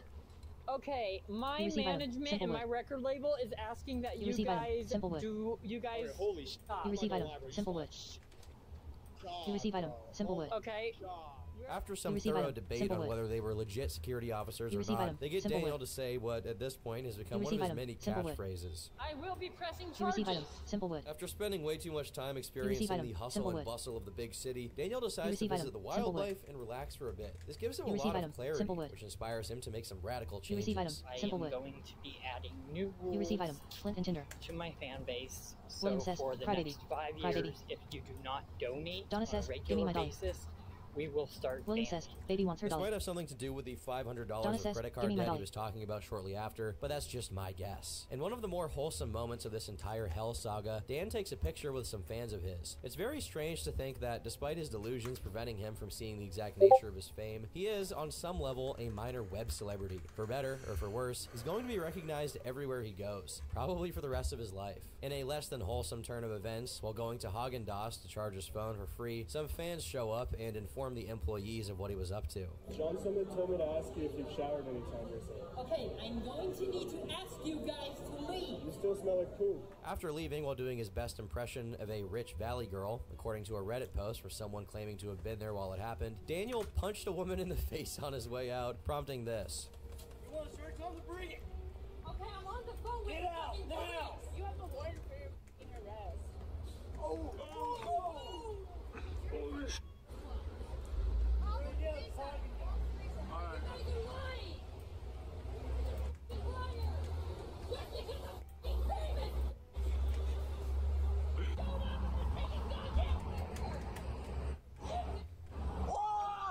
I'm not sure why he decided this was the best moment to drop the gamer word, but I trust Mr. President's wisdom, okay? He always knows when to use it tactically. Immediately after, he walked into a crystal store, wandered all the way to the back of it, kneeled, and started hitting himself in the face, saying he was going to need the paramedics. Based on the incident with Bob in the car, my best guess is he was doing this in part so that he could tell the paramedics he was being attacked, and they hit him first. He eventually started throwing around items in the store before also leaving it and wandering off, and starting altercations with other homeless people who happened to be in his path of destruction. Whoever Daniel was on the phone with as he walked around aimlessly managed to calm him down, and in the process of doing that, informed Daniel that he was going to get in trouble for saying the N-word, Yes, my prompting daughter. Daniel to What can release I this assist you video. Did you all know? Have learned how to create a new item, linen bandage. From Light Africa? bless you. You have learned a new ability, first aid, I'm not apprentice. racist. He eventually made a larger video addressing the entire incident, neglecting the parts where he was doing things he wasn't supposed to, and focusing exclusively on trolls supposedly harassing him. However, in a video Daniel hadn't recorded himself and looks to have been recorded without his knowledge, some of the fans approached him soon after the incident and asked him to calmly explain what exactly went down. This proved to be an effective strategy as he revealed some details that he deliberately excluded from his own later retelling of the story. We had 2 people in the area that yelled, "We have guns." I literally screamed, "I would murder everybody in this area." You can be saying that stuff, man. But here's the thing: what am I supposed to do if somebody says they have a gun? I mean, I had to. You see what I mean? I had to protect myself. Mind you, in the video of the incident we have, I'm pretty sure no one says they have guns, so I have no idea what he's talking about here. This is probably footage of the threat Daniel claims he made. Okay, Columbia Records needs to get me security ASAP, right this minute, to my location, or I will get a gun and start killing. Brother Sarno says, "Greetings, Grove. Welcome to the Cathedral of Light." I just got threatened with a gun in public. From Daniel's uploads to his YouTube account, we can infer Bob is scrambling to get him affordable housing, though now this will probably have to be done through conventional means as opposed to with the help of disability services due to Daniel's past troubles with them. Soon after, he posts a video lamenting his financial situation, complaining that he doesn't get any donations anymore, and because of that he can't afford housing, right after saying he needs donations so he can go to the Rockies game. Eventually, he admits that Bob just doesn't want to be involved anymore, which confirms that most of the things he's been saying about Bob are extrapolated from casual conversations he has with him over the phone, as opposed to Bob actively helping him out. After asking for donations to his Cash App to pay for his $50 phone bill, Daniel gets himself drunk. I say that tentatively though, because he doesn't actually seem to be that drunk. I'd venture to say he drank something alcoholic and then decided to act like an inbred crossing of Mr. Bean and Pee Wee Herman, because that's his cartoonish understanding of how a person acts when they are drunk. Oh, what's up, mate? How are you doing today? Corbett Schneider says, "I should have a few extra coins from this sale. Maybe I'll buy myself some lunch." Oh, nice puppy, nice puppy. Oh, hey, oh. Around the 30th, someone paid for a cameo video for World of T-shirts about Daniel, and it's absolutely hilarious. Hey Daniel Larson, I just wanted to let you know I started doing Grace Vanderwall, you fat nose fuck. She loves the rhythm of my tism, and I can't wait to tag team with her. Oh my god. Your fan, call the codes now, your fan base is mine, you smell. Okay, this message goes to Michael Quinn and World of T-shirts. I am from all of my concerts. So is Grace. You guys are never welcome. I like how Daniel bans people from his concerts as a punishment, as opposed to setting the National Guard on them like we all know he's capable of. He's a tough but fair ruler. Daniel continues to gaslight his audience about his financial issues and brings back the fake banking app to pretend he has a balance of -2 grand. Once this strategy doesn't work, he tries to make it out as if the money is going to go toward fixing a water leak in Bob's house. After being fed up with the music industry exploiting him, Daniel becomes an experimental filmmaker and uploads a 9-minute video no, this of is him walking in Z-Pro, point of view with no sound, titled Daniel Larson Tries to Go on a Walk, but he finds out his backpack got stolen. Of course, I'm kidding about the experimental filmmaker thing, but I have no clue why this video has no audio and is recorded like that. Kind of eerie. Most likely due to the latest World of T-shirts attack, Daniel remembered Cameo existed and decided to make his own account on it as a way to make some money. Immediately after, someone tricked him into saying he loves minors. Hi Matt, your friends told me you were getting bullied at school for wearing a Minecraft backpack. I know what it's like to be different, and I want to send some birthday love your way. Minecraft is cool, and I love to go mining. I love miners. Fortunately, oh for my he was god, successful in his endeavor to secure housing. And not only that, but he also attended the Colorado Rockies game he was talking about earlier. On the 7th, he's pictured with some fans. All in all, the beginning of June is one of the best times for Daniel in months, and no incidents actually take place during this period. On the 9th, an account called LolCow Designs on YouTube uploaded a YouTube short covering something we haven't really mentioned: Daniel's use of Google Maps. Because of his very dysfunctional relationship with electronics, he doesn't use apps as much as he abuses them with a colossal volume of low-quality input. Here's your As cheese, previously fresh made this stated by morning. Flex, And how are Daniel was things at your shop? constantly messaging people, uploading multiple things to multiple different accounts on multiple different platforms at the same time, without any real rhyme or reason. He loves to post, he loves the grind. However, amidst the chaos, we can discern Daniel's behavioral patterns, and they're not good at all. Basically, he uses Google Maps to upload random pictures of himself to whatever place he's in, make complaints about restaurants that don't give him free food, but most importantly, the pictures he probably Billy says, unknowingly "My daddy says uploads that to in the places ocean, like there are malls fish so and big they can gyms swallow a are whole ship." rife with images faces of young Adam girls, says, and "Meta." you can guess why that is. But much like the May 6th anniversary reveals from Flexburger, none of these discussions managed to affect Daniel. He was more preoccupied with his Spotify. Whoever keeps hacking my Spotify is not from my music distribution. It's coming from Spotify. So Christoph Farrell says, remember when the Nath gathered all the mercenaries of Stormwind together and we marched to fight at I Nethergard? will make sure your jail. Adis Brom says, wasn't that the night we had to pick up my thumb and carry it On in the your smoke 13th pouch? of June, he says he will be turning himself in on July 5th, but it's unsure what he's planning to turn himself in for. In a stream that came shortly after, he claims he's been framed by disability services, but this isn't related to him turning himself in. Instead, he spends most of the stream talking about how the services made him lose tens of thousands of dollars related to canceling recording sessions, which is definitely not bad. Most likely due to Bob's influence, there is a marked drop in incidents following his return to Denver. On his community page, he gives some slightly credible financial updates, saying he owes Bob about $15,000, and that since Medicaid dropped him, he owes $4,000 in hospital bills. But there's some good news as well. The revenue from Cameo has allowed him to once again try to start making music. Only one thing is distracting him from it now: the Great Chinese War. Currently, I am asking for your assistance on a very dire matter. The Great Chinese War of 1973 is upon us. We must get our gunches in sync. I personally and professionally want war with the Chinese. On the 18th, Daniel gets greedy and decides to jack up the price of his Cameo to $800, allegedly because of his legal status. In another post, he says the police showed up, but it doesn't seem like anything really happened as a consequence. A day later, another cache of private text messages Daniel exchanged with people whom he thought to be way too young gets posted to Reddit, and it's mostly more of the same, so I won't bother going through them, with this one exception. Do you know what the G-spot is? Just curious. No, I'm not sure what that is. So basically, it's this spot in your up near the belly button. If you finger it, it makes you Thomas Miller squirt says, 15 freshly baked bread for feet sale. at 100 miles an hour. Oh my god. What a gentleman. The rest of June is mostly uneventful, with it being explained that him turning himself in was most likely in reference to him being taken by Bob to clear up the outstanding warrants on him in Denver County. Almost unexplainably, he goes to a Flo Rida concert, blames Bob for the delay of his music release, and at the very end of the month, his new track, Merry-Go-Round, with the most unintentionally creepy cover art imaginable, comes out. June was the first good month for Daniel in a very long time, ending up with him regularly sleeping at a motel, finally taking a shower, getting a haircut, and making a little bit of money on his Cameo. On the 2nd of July, he posts to his TikTok claiming Bob threatened him with a 9mm machine gun if Daniel didn't show up to court the next day. He does go to court, and whatever happened there made him very angry as he took to his YouTube community page to make a series of posts threatening to bomb the courthouse. Unfortunately, I haven't been able to find the post, but given the things Daniel has said before, it's not hard to believe that he said that. Despite this brief period of erratic behavior, he returned to semi-normalcy soon after, and things continued to be normal for another week. On the 10th, he revealed he'd gotten a dog, since according to him, he could afford it. He's ballin'. However, some of his vigilant followers, one of which is known on YouTube as Goated Minds, knew that Daniel wouldn't be able to properly take care of a dog, who he named Music, since he was still just wandering the streets and would only give her water whenever he stopped at a restaurant or cafe. Okay, it's getting repetitive to this other video that I watched like a week ago or something like that, and I'm going to get off it. It was good, though. It was good until then. 79 out of 18. Jesus Christ, I've got a long way to go. Okay, so...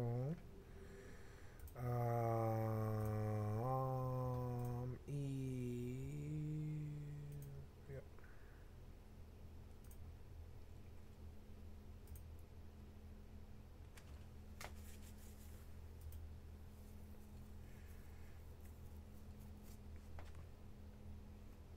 Wait, wait, the Journeyman Leatherworker thing, I actually needed that. I didn't mean to close it. Yep, that thing. And you are, the trade supply vendor sells that, huh? Okay.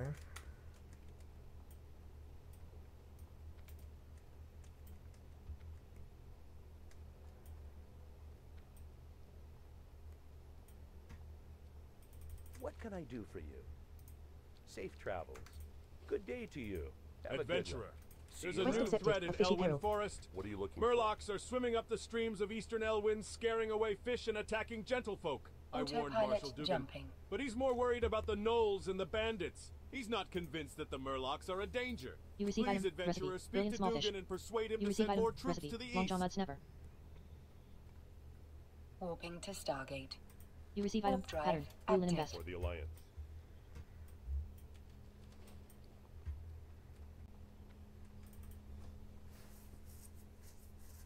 You have learned how to create a new item. Brilliant small fish. Well met. Be careful. Go with honor, friend. Light Yes, bless you. I spoke with Remy. I respect him as a merchant, though all reports of Murlocs to the east have been sketchy at best. Your concerns are noted. Experience gained, But unless 85. I receive a military report of a Murloc threat, we can't afford to send more Quest troops. accepted. Further concerns. If you are concerned that the rumors of Murlocs are true, then do this. Travel to the eastern Elwyn William Bridge. Pessel says, the invisibility leader is ready for you. Thomas. Definker. He has been stationed at the bridge for the past week and will know the state of the area. Bring me his report.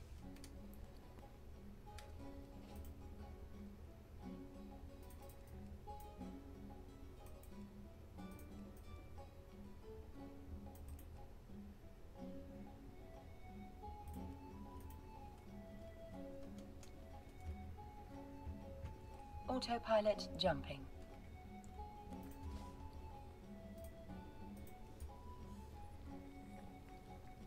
You create roasted boar meat. You create roasted boar meat. Warping to Stargate. Ashana says, do WRTF, where are the bundles of wood? Active. You create roasted boar meat. You create roasted boar meat. Gondrel says, selling them as firewood. You create charred wolf meat. Ashana says, I've done this quest like 10,000 times. You create charred wolf meat. Ruth says, next to trees. You create brilliant small fish. You create brilliant small fish. Ashana says, none there. You create brilliant small fish. You create brilliant small fish. Ed Power says, check pinch logs LOL. You create brilliant small fish.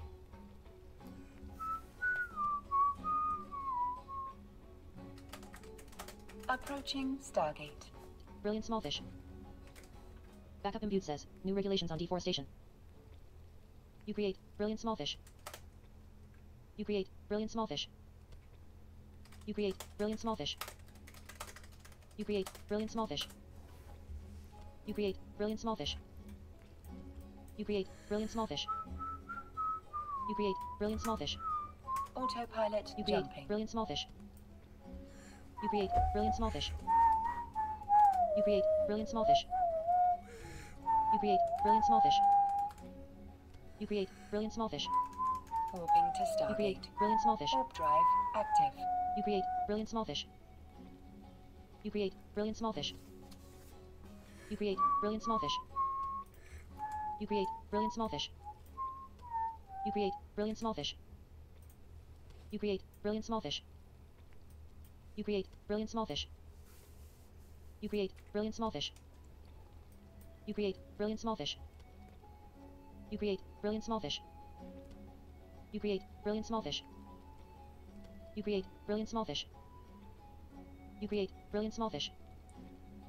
You create brilliant small fish. Approaching You create brilliant Stargate. small fish. You create brilliant small fish. You create brilliant small fish. You create brilliant small fish. You create brilliant small fish. You receive item, rough sharpening stone X8. You create brilliant small fish.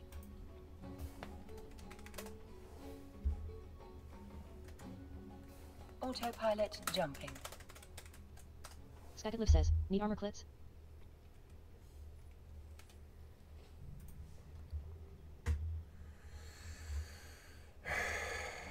Warping to Stargate.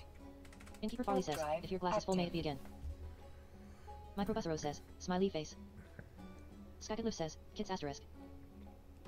Microbusero says, K. You create light armor kit. You create light armor kit. You create light armor kit. You create light armor kit. You create light armor kit. You create light armor kit. Skycat.live says, tie. You create light armor kit. You have requested to trade with Microbuzzero. Approaching Stargate. You create light armor kit. You create light armor kit. You create light armor kit. You create light armor kit. Microbusero says, type. You create light armor kit. Skycat.live says, may your days be long, hardships few, good gunting. Autopilot jumping.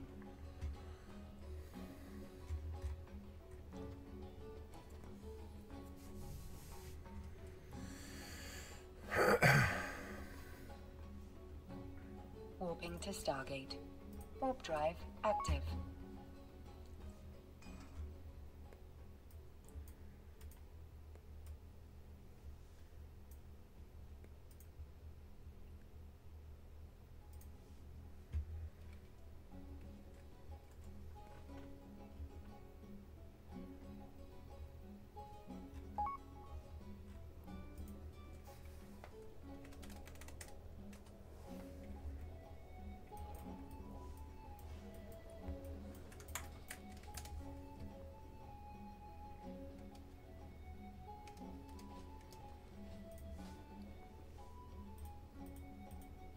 Approaching Stargate. I'm too short for some goddamn You create reason. brilliant small fish. I'm You create one brilliant small fish. fucking short. I'm one short. So annoying. I have to go next door for one fucking fish. That's fine.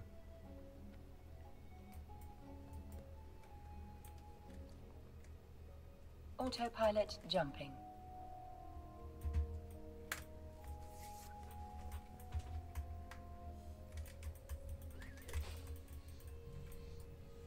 You receive loot, ruined leather scraps. Warping to Stargate. Warp drive active.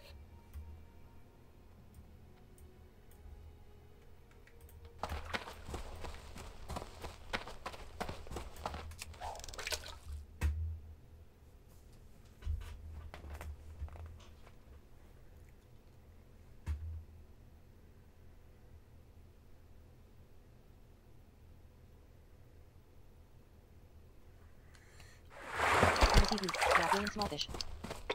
Too loud. You blasted it. It should be at like 50 or something. Yeah, you fucked up because of how you were worked, but that's okay. Ugh.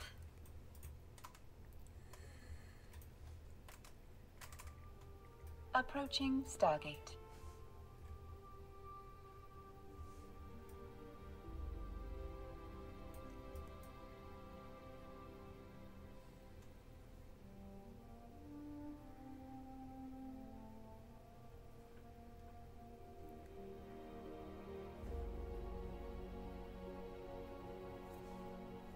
Autopilot jumping.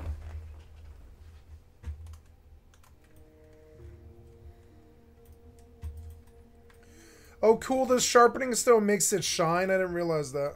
I'm gonna continue to buy them then. Warping to Stargate. Warp drive active.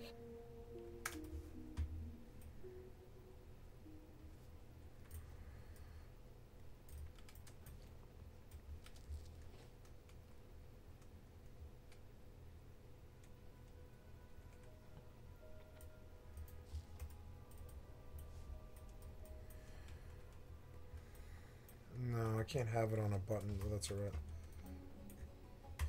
I love the fucking hardcore vibe. I love hardcore. You really prep before you do anything, because it's, like, really serious.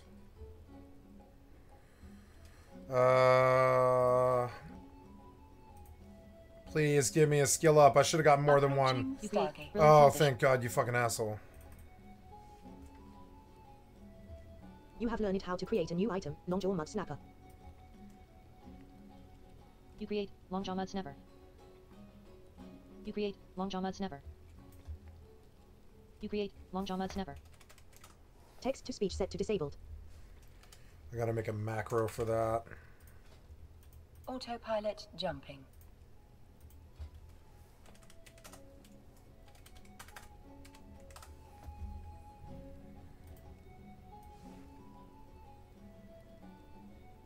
Warping to Stargate. Warp drive active.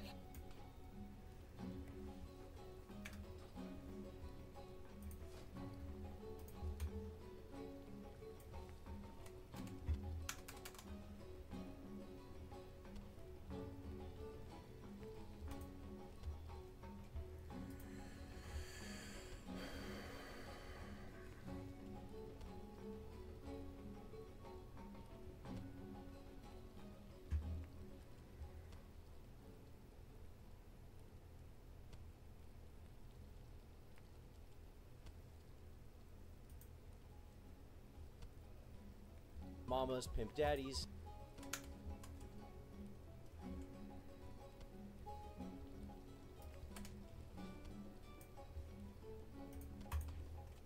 Approaching Stargate.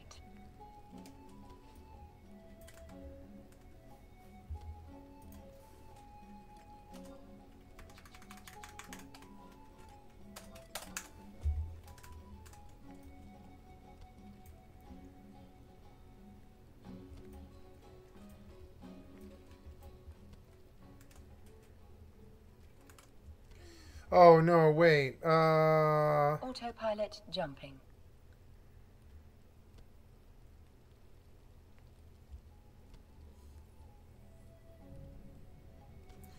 Oh yeah, when I get back in, when I get in Yoma, I'll go to Jita and then that one.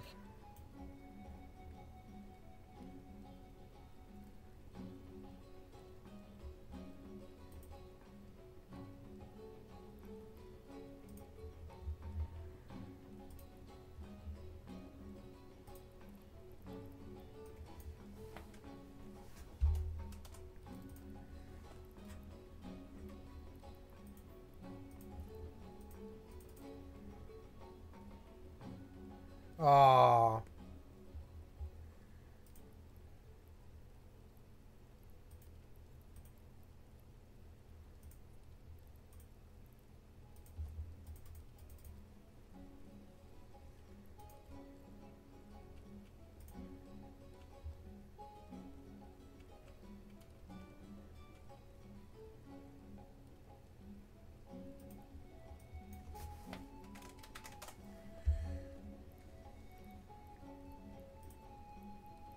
Approaching Stargate. There we go. I'm getting better at plotting routes and thinking more like a ship captain.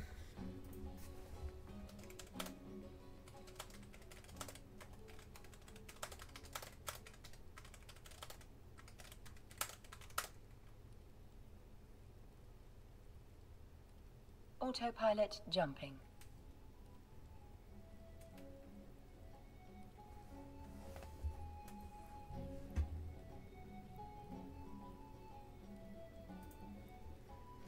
Oh, now we have an official moon fleet. Drive active.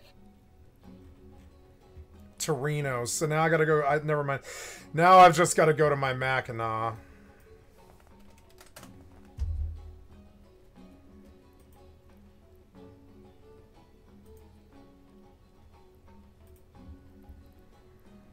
That's okay. I'll get back to what I was doing later.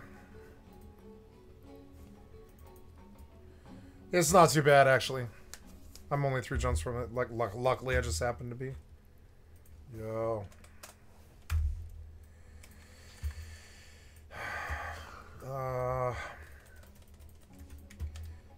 Oh, I capped out, but I mean, I don't care. I'll probably use them, actually. So, approaching Stargate. Some of this stuff I can mail off.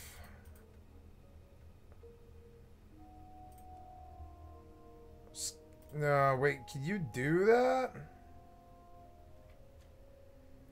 Level 5 warrior, sky pack. Yeah, there we go. So, you, and I mean, yeah, like pretty much Autopilot jumping. I can always make more, and you. I'm gonna send the extra potions. They're just taking up extra spots. Warping to Stargate. Warp drive you active. And you, and we're done. Yep.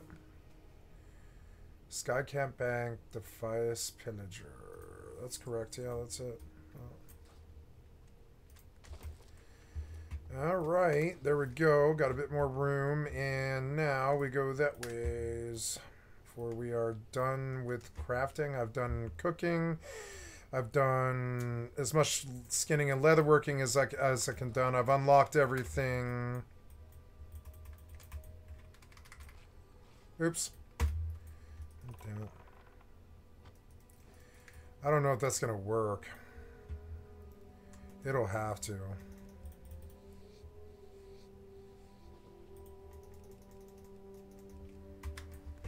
Approaching Stargate.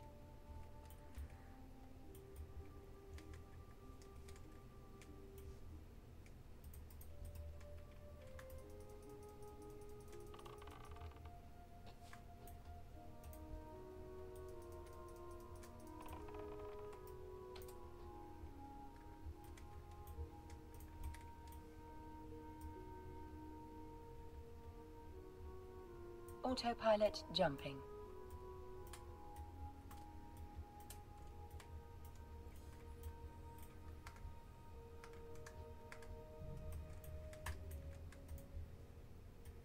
Warping to Stargate. Warp drive active.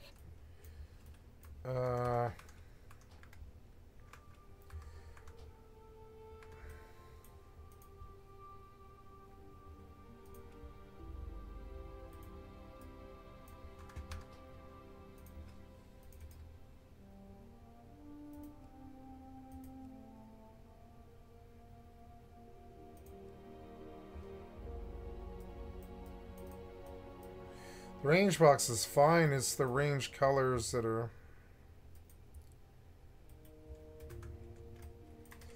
Eh, it's fun.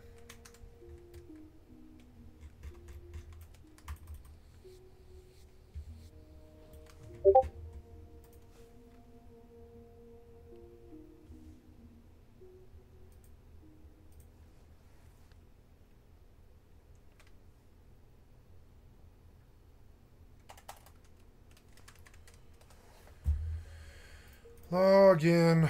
Approaching Stargate.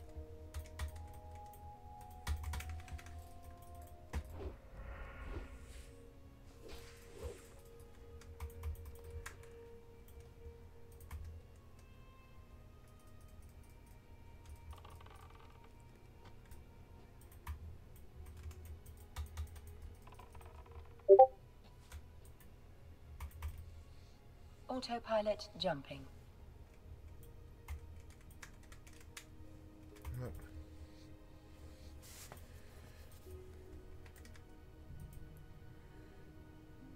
Yeah. Warping to station.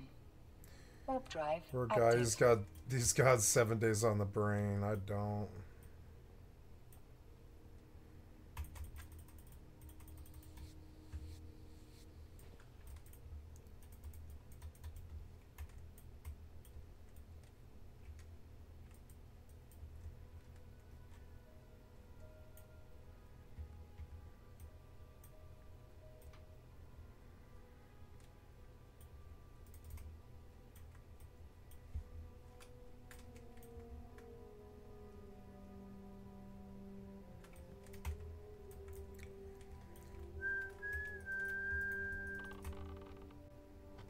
Approaching station.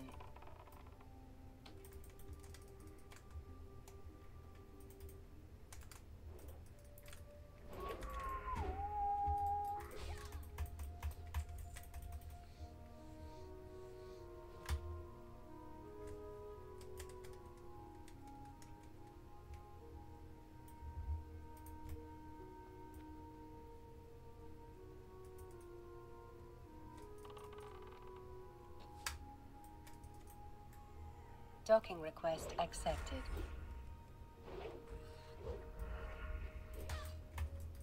Autopilot disabled. Waypoint reached. Oh, they want me to... now, what was this? You hung for a while or something.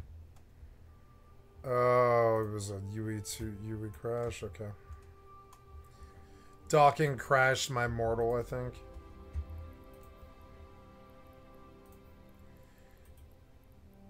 Or...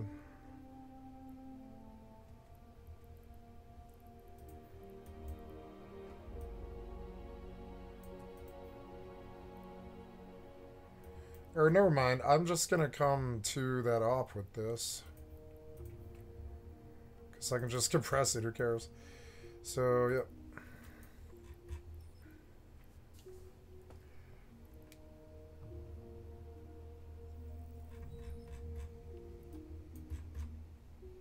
Autopilot engaged.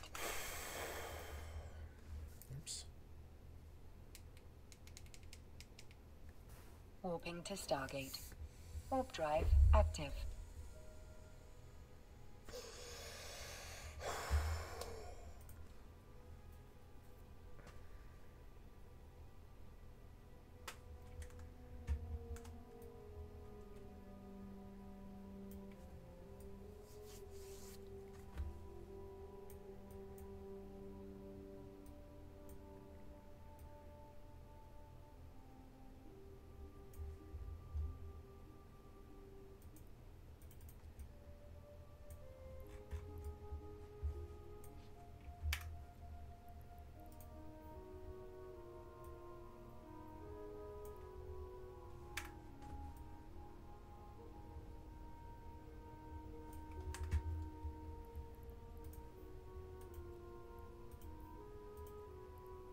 Approaching Stargate.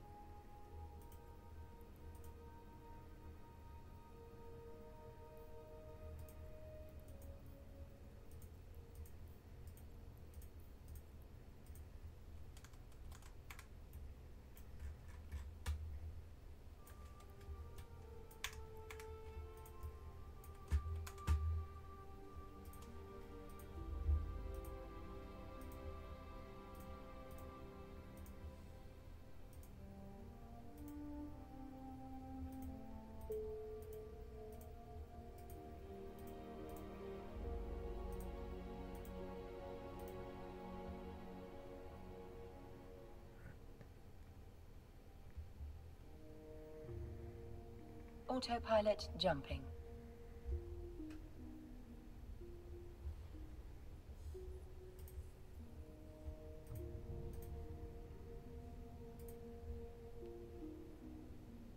Warping to Stargate. Warp drive active.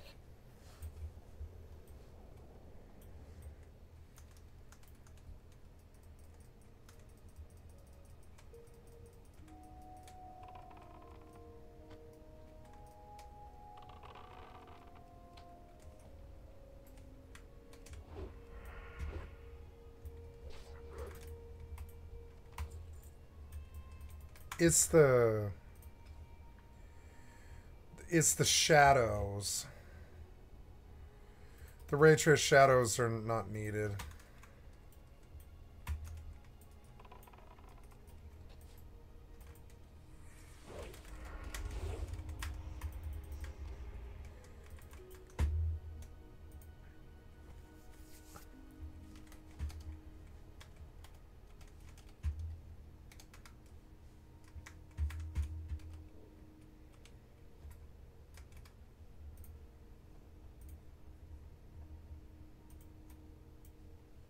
Approaching Stargate.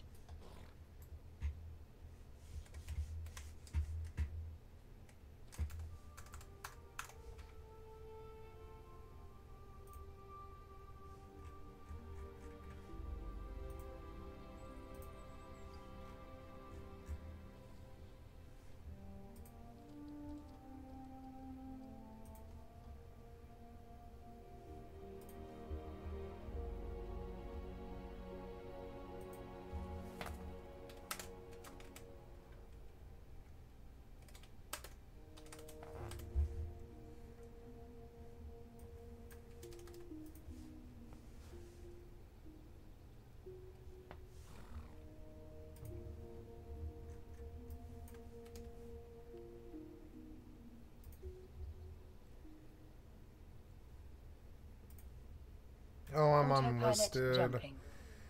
God damn it, why do you do this? It's fine.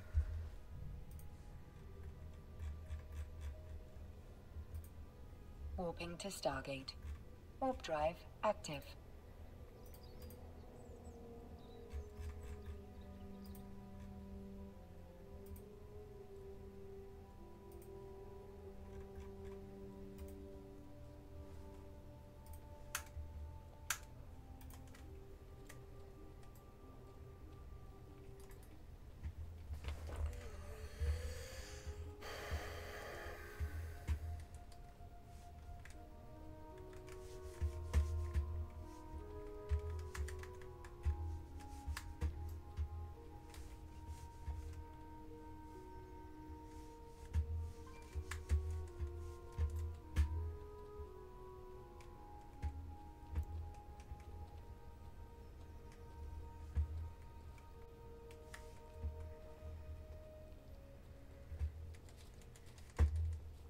Approaching Stargate.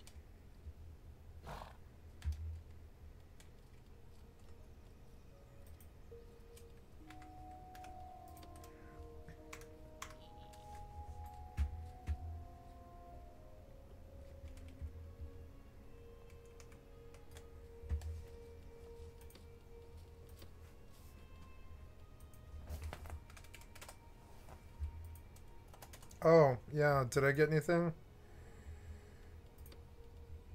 Some payment. Oh yeah, Nice. There's 4 goals. I mean, I thought it would be more than that, but yeah. Autopilot jumping.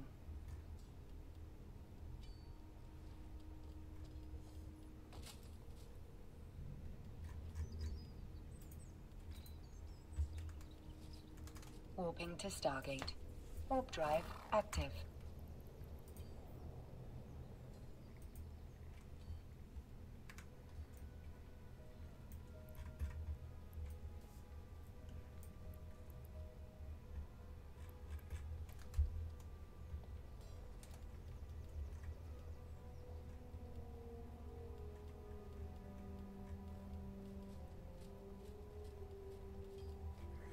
That's a good spear for 8 gold.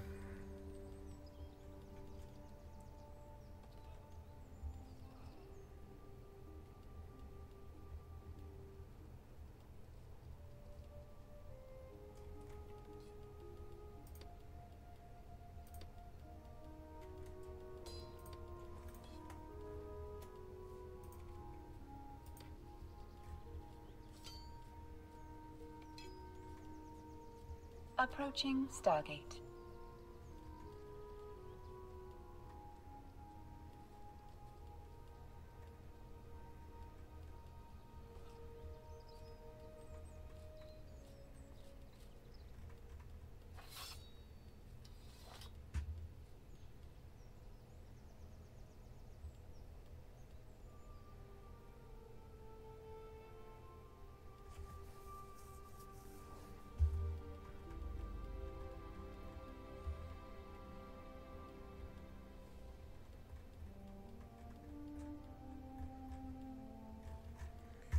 You started to get expensive fast.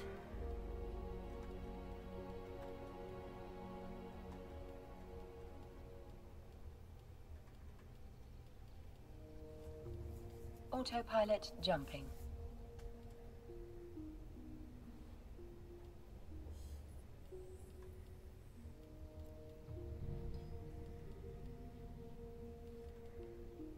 Warping to Stargate. Warp drive active.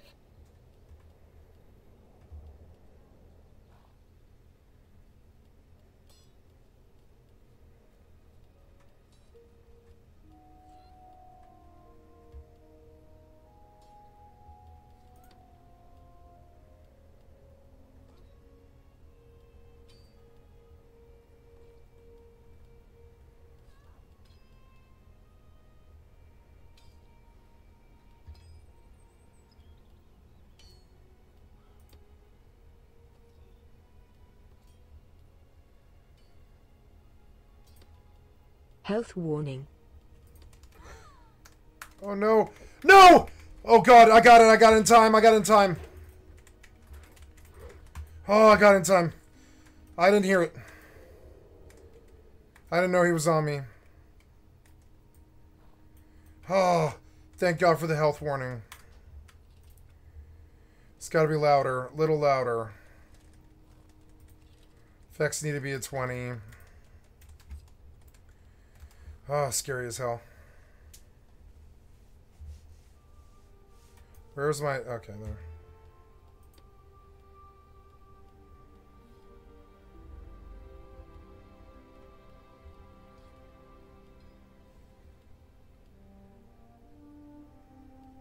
Approaching Stargate.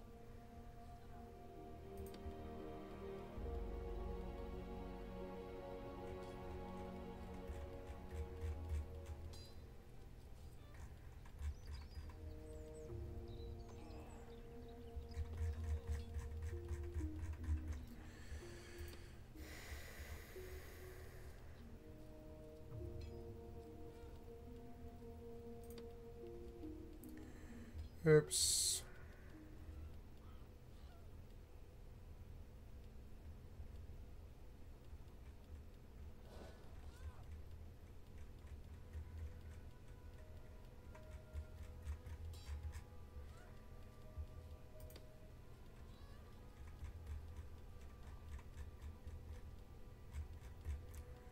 Wow, nobody's selling legs at all.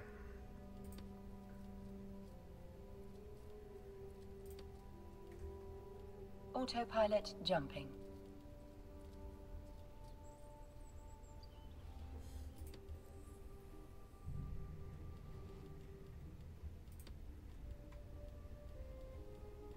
Warping to Stargate. Warp drive active.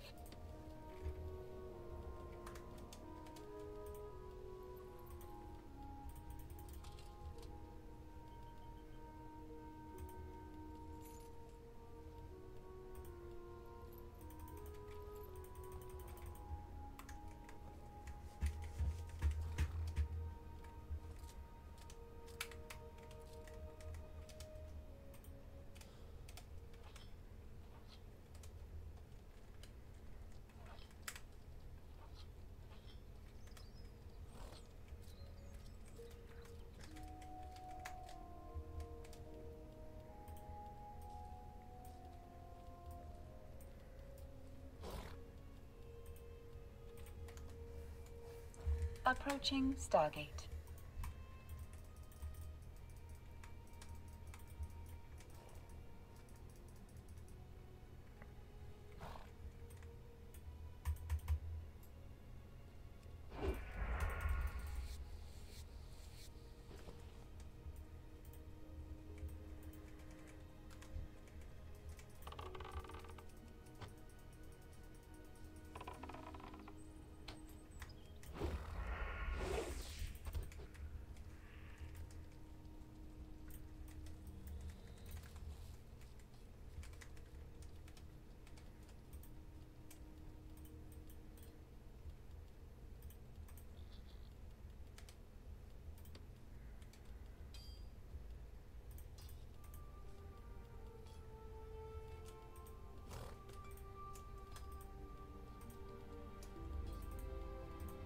Autopilot jumping.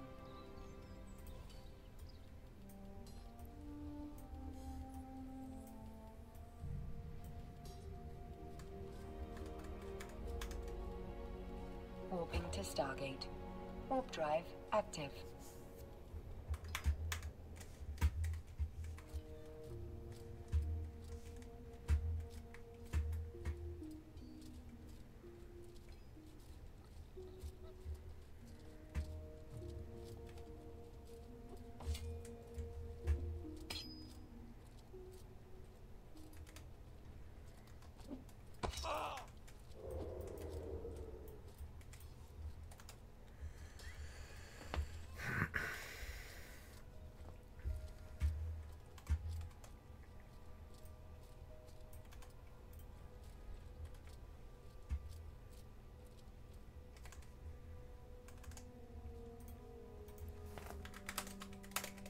Approaching Stargate.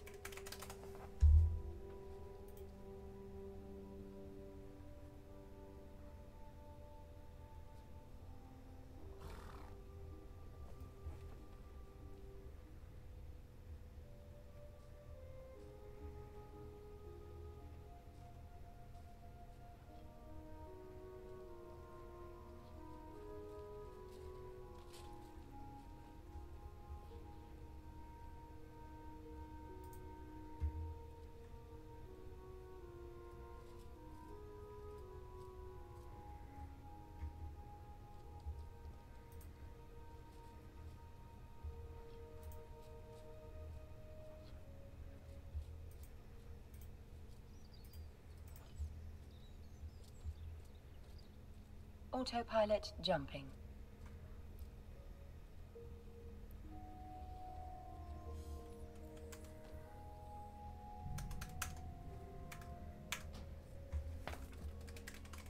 Warping to Stargate.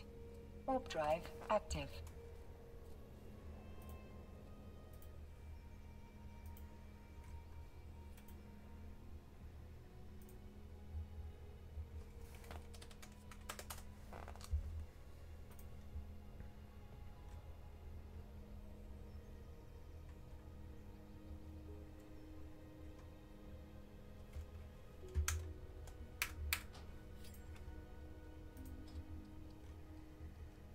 Approaching Stargate.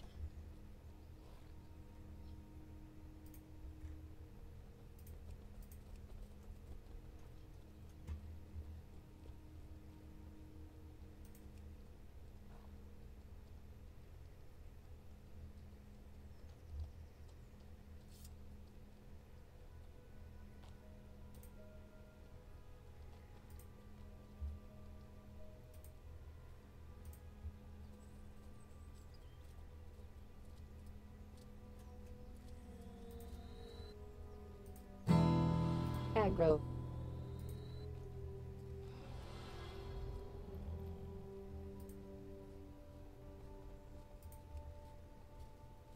Aggro. Aggro. Perfect. There it is. So let's see. Let's just like go aggro him and find out. Autopilot jumping. Oh, I was getting a hunting quest. I forgot.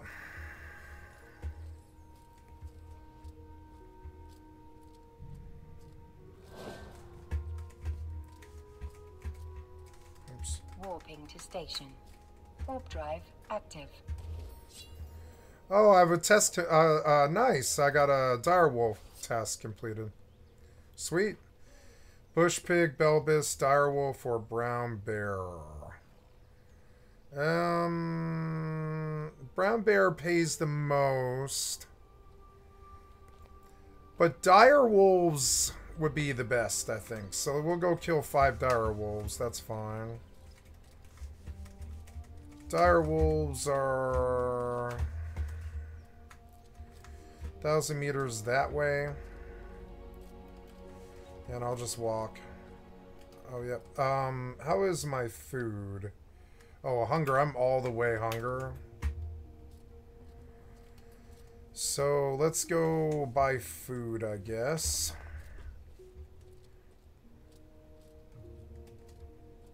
Approaching station.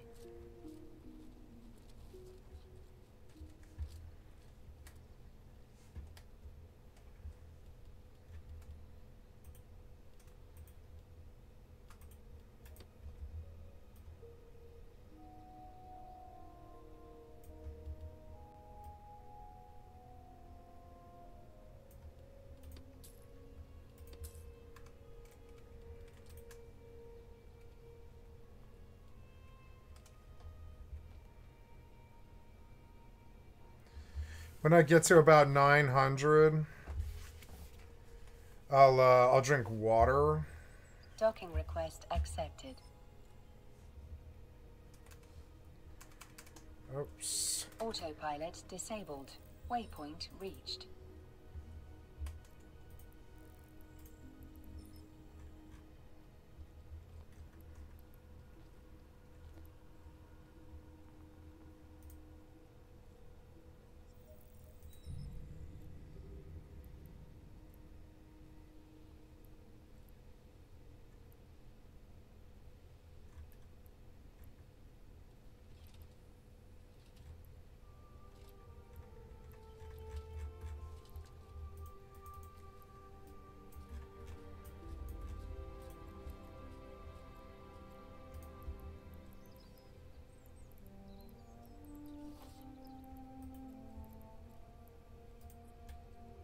Warp drive active.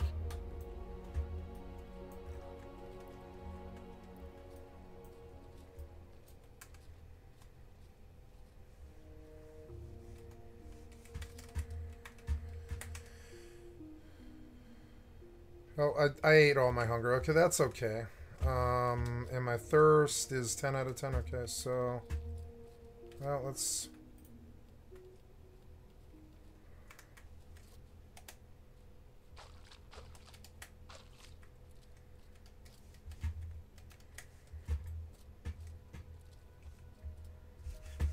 Okay, and the scoundrels and tasks and direwolves are that way? Okay.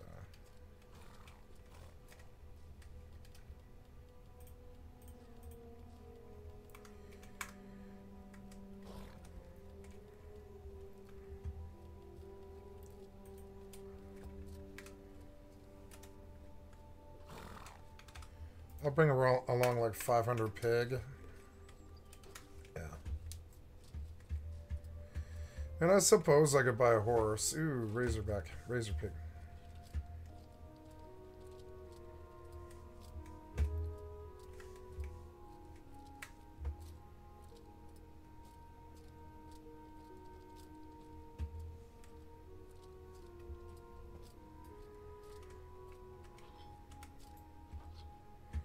Or maybe I have something. I don't know. I'm just going to go to it, though.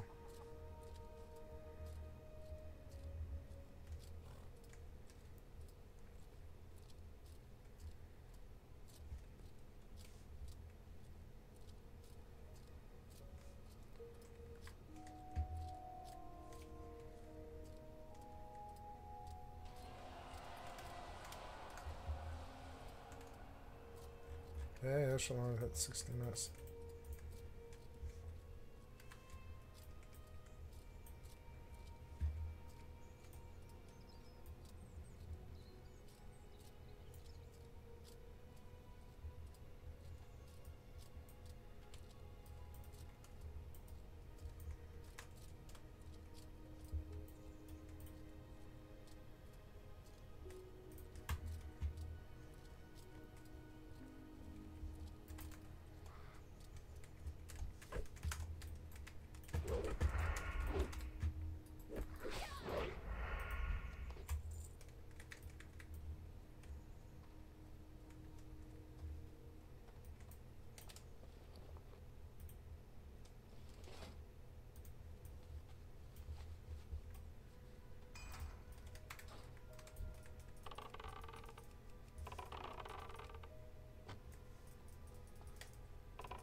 It's one mob, jackass. Shut the fuck up.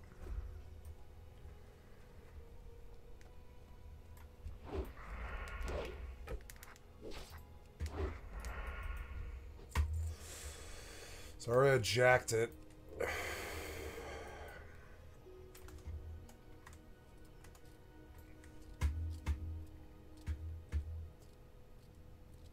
Uppity ass boomers.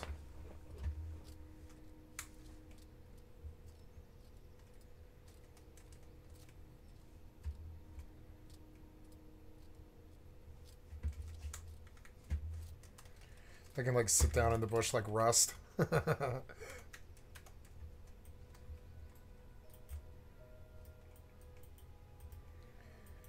Guess I've got to go in there. I don't really want to do that, but that's alright.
Oh, I see what's going on here.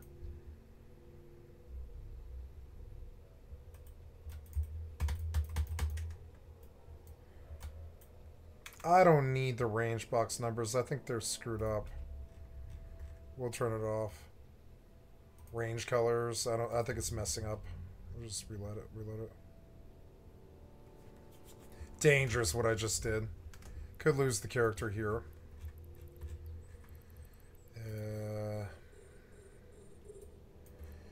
Do I have to find my own or what? I don't know. I don't think so. I'm just gonna fucking mine.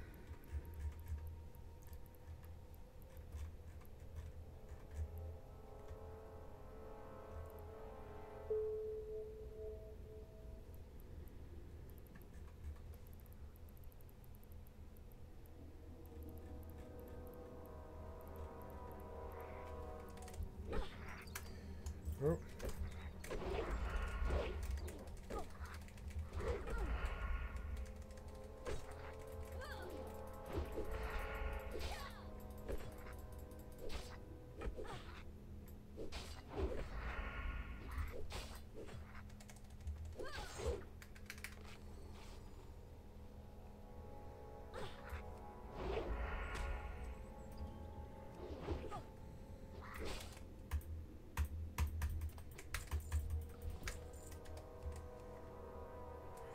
I want this over here.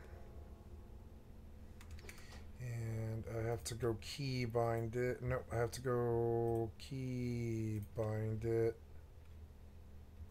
F.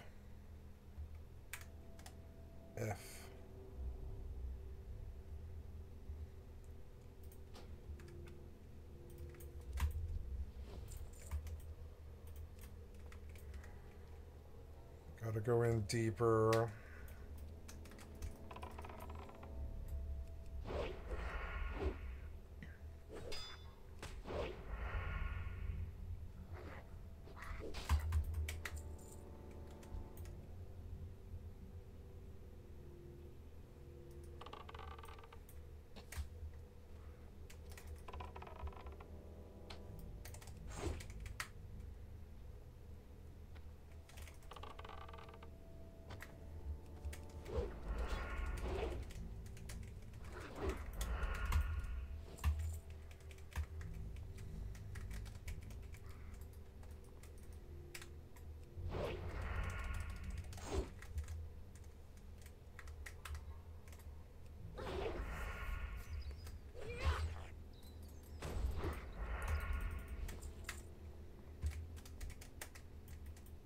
Ooh. Come on, something good. Come on, something good. Give me like a cool blue or something. Please, please, please. Oh, it's never any good. I mean, potions are fine.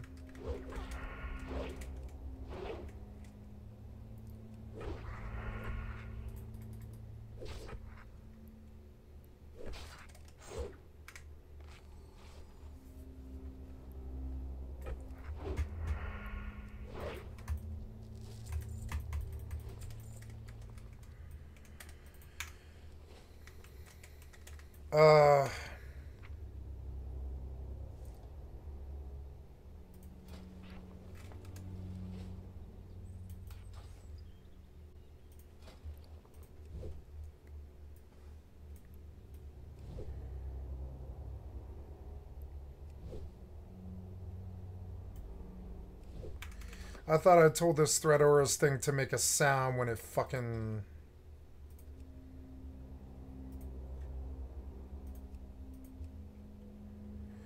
Maybe not on the Master, maybe on the SFX. Aggro.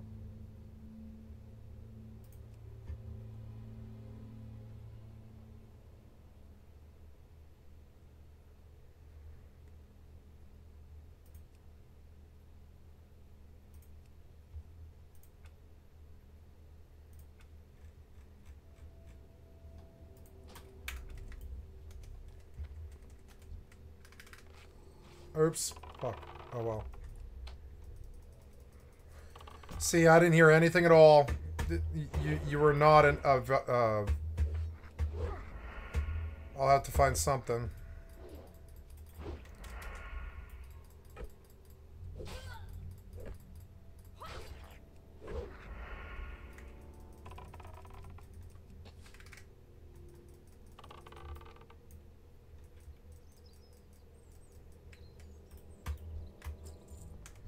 You are so annoying.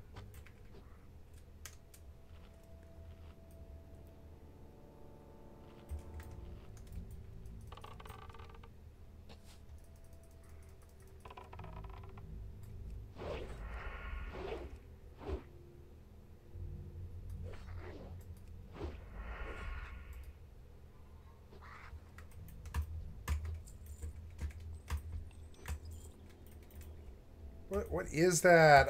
Like...